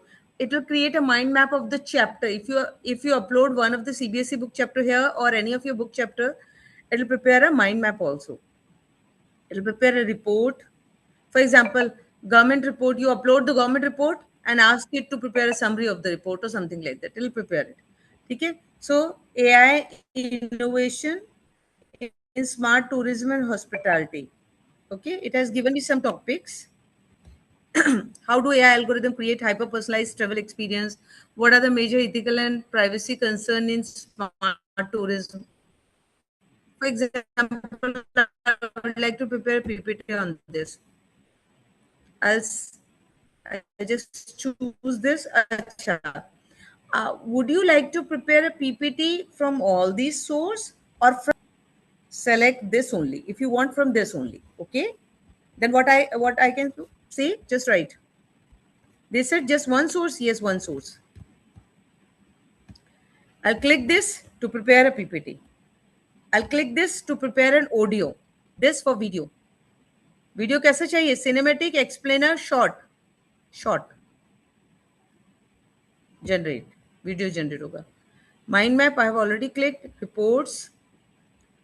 Which sort of report do you want on this topic? Blog post. Flashcards. Quiz. And if there's a data in this, it can prepare infographics as well. And then data table. Now see, you will get everything at a click of button here. The PPT that is in slide deck. Or you can write the topic of your choice. If you're looking, I create a PPT on this topic. It can create that also. Create from this resource and then click that. Am I visible? Screen is visible? Yes. Yes. So see, I don't know whether it will open or not, but see, everything is generated. You can see it. We'll see. Application area, key technologies, specific use cases, business benefits and all. If you'd like to close it, you can close it here. From here, download or something like here. Go for this. Okay. Now we'll see. Travel mind map dekhte hain. Oh, thank God it is showing. Enlarge it. See, AI in travel and hospitality industry. It will discuss about the key driver. These are components. Okay. Key drivers, operational efficiency, revenue improvement, sustainable growth, customer experience. Then context sensitive personalized services. These are services. So if you like to go through each and every research paper with the help of mind map, you can go through. If you upload all the 50 papers and ask it to prepare a mind map based on literature, it will design how to write a literature, right? Or बताइए, anything creative that you can guess of how you can take more advantage of this sort of facility? If you're searching for any topic from 3-4 books, you can ask it to prepare a mind map of that topic, maybe perception, maybe anything else. It will prepare a clear mind map. Okay? Is it visible? For example, I'm supposed to write a literature review on this topic. Okay? So I'll discuss how I'll design it. First, I'll go to just a minute.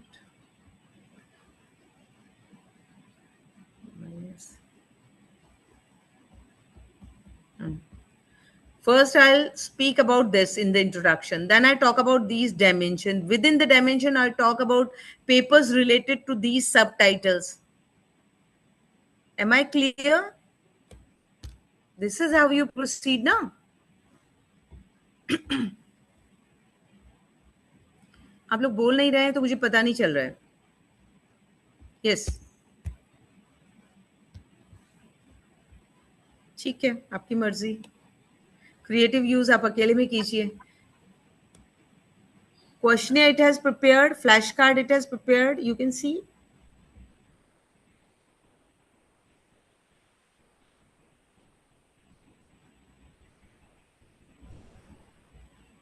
So much of the wonderful app having so many facilities from slide to video to everything. These are questions, then you answer. There's a hint also if you are not able to, then we'll move to the next. So flashcards are prepared. PPTs, let me check.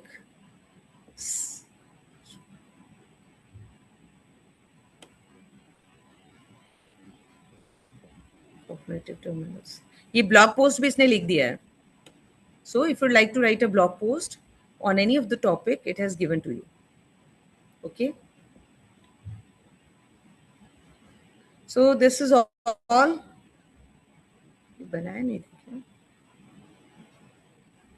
Any questions?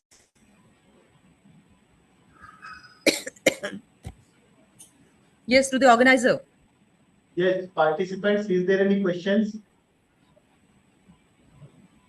Okay, tell me, have you got anything out of it or not?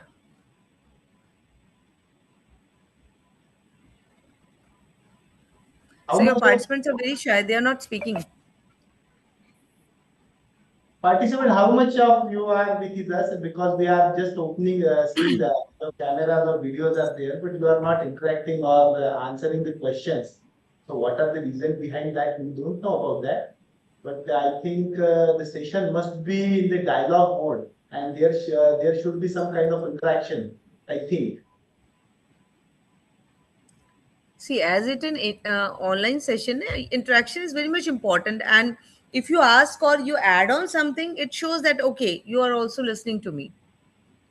So I'm sure that you would have learned something out of it. You would have gained something different from what you know. Yeah. Yes or no, Avinash? Yes, ma'am. For example, if I have to consider my case, you have used Google Sheet and then you have linked it with Gemini and you asked it to create a dashboard.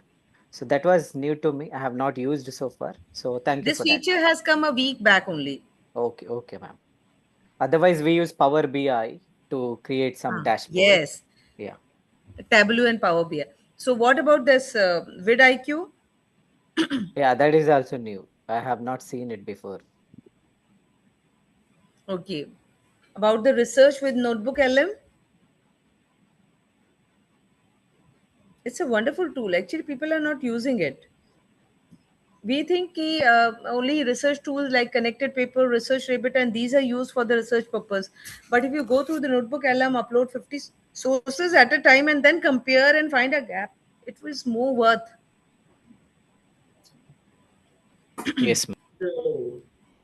So any question from anybody? Yeah.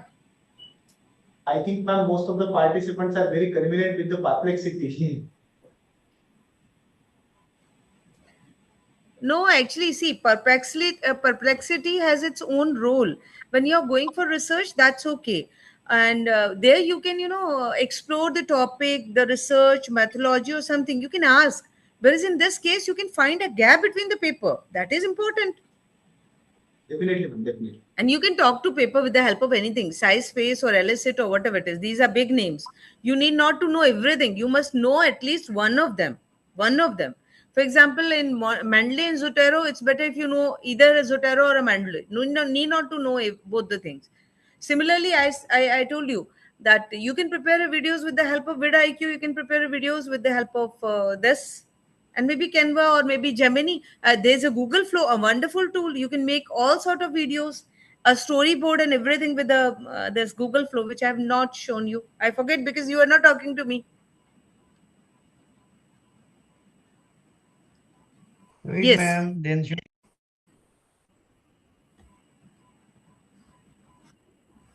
Yes, Sandeep ji.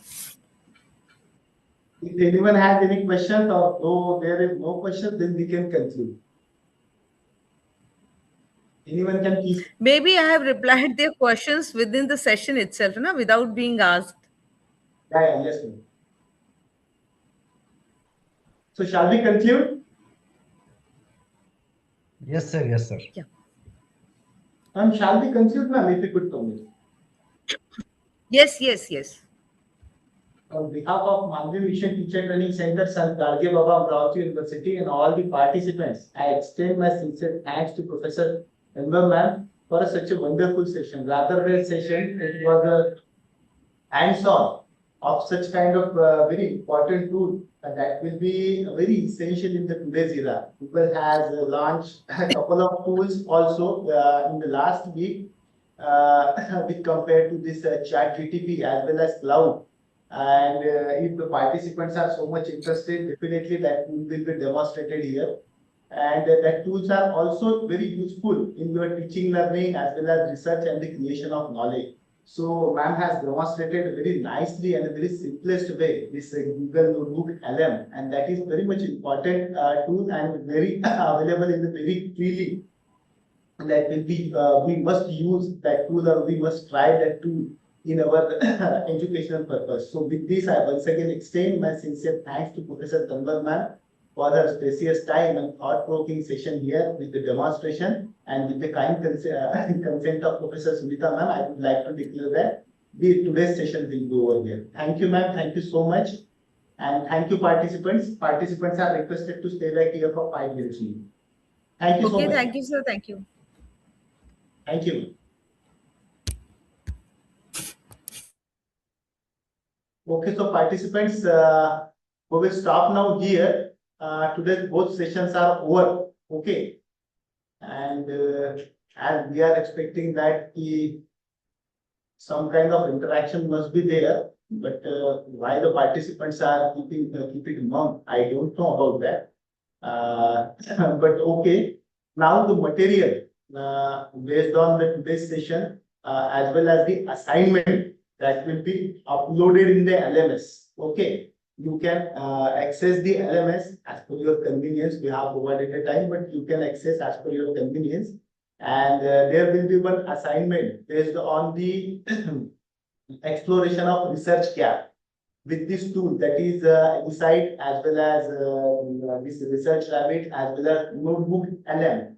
So what are the tasks we have to perform, that will be mentioned in that particular assignments instruction. You can follow that and complete your assignment accordingly. Okay, friends.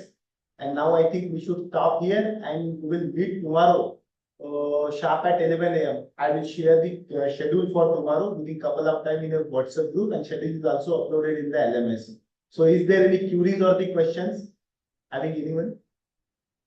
Sir, is there any practical session now? Otherwise, it is. I think, sir, I think Dr. Satturwar, sir, we have already provided a demonstration, and now I think all the participants should explore at their own.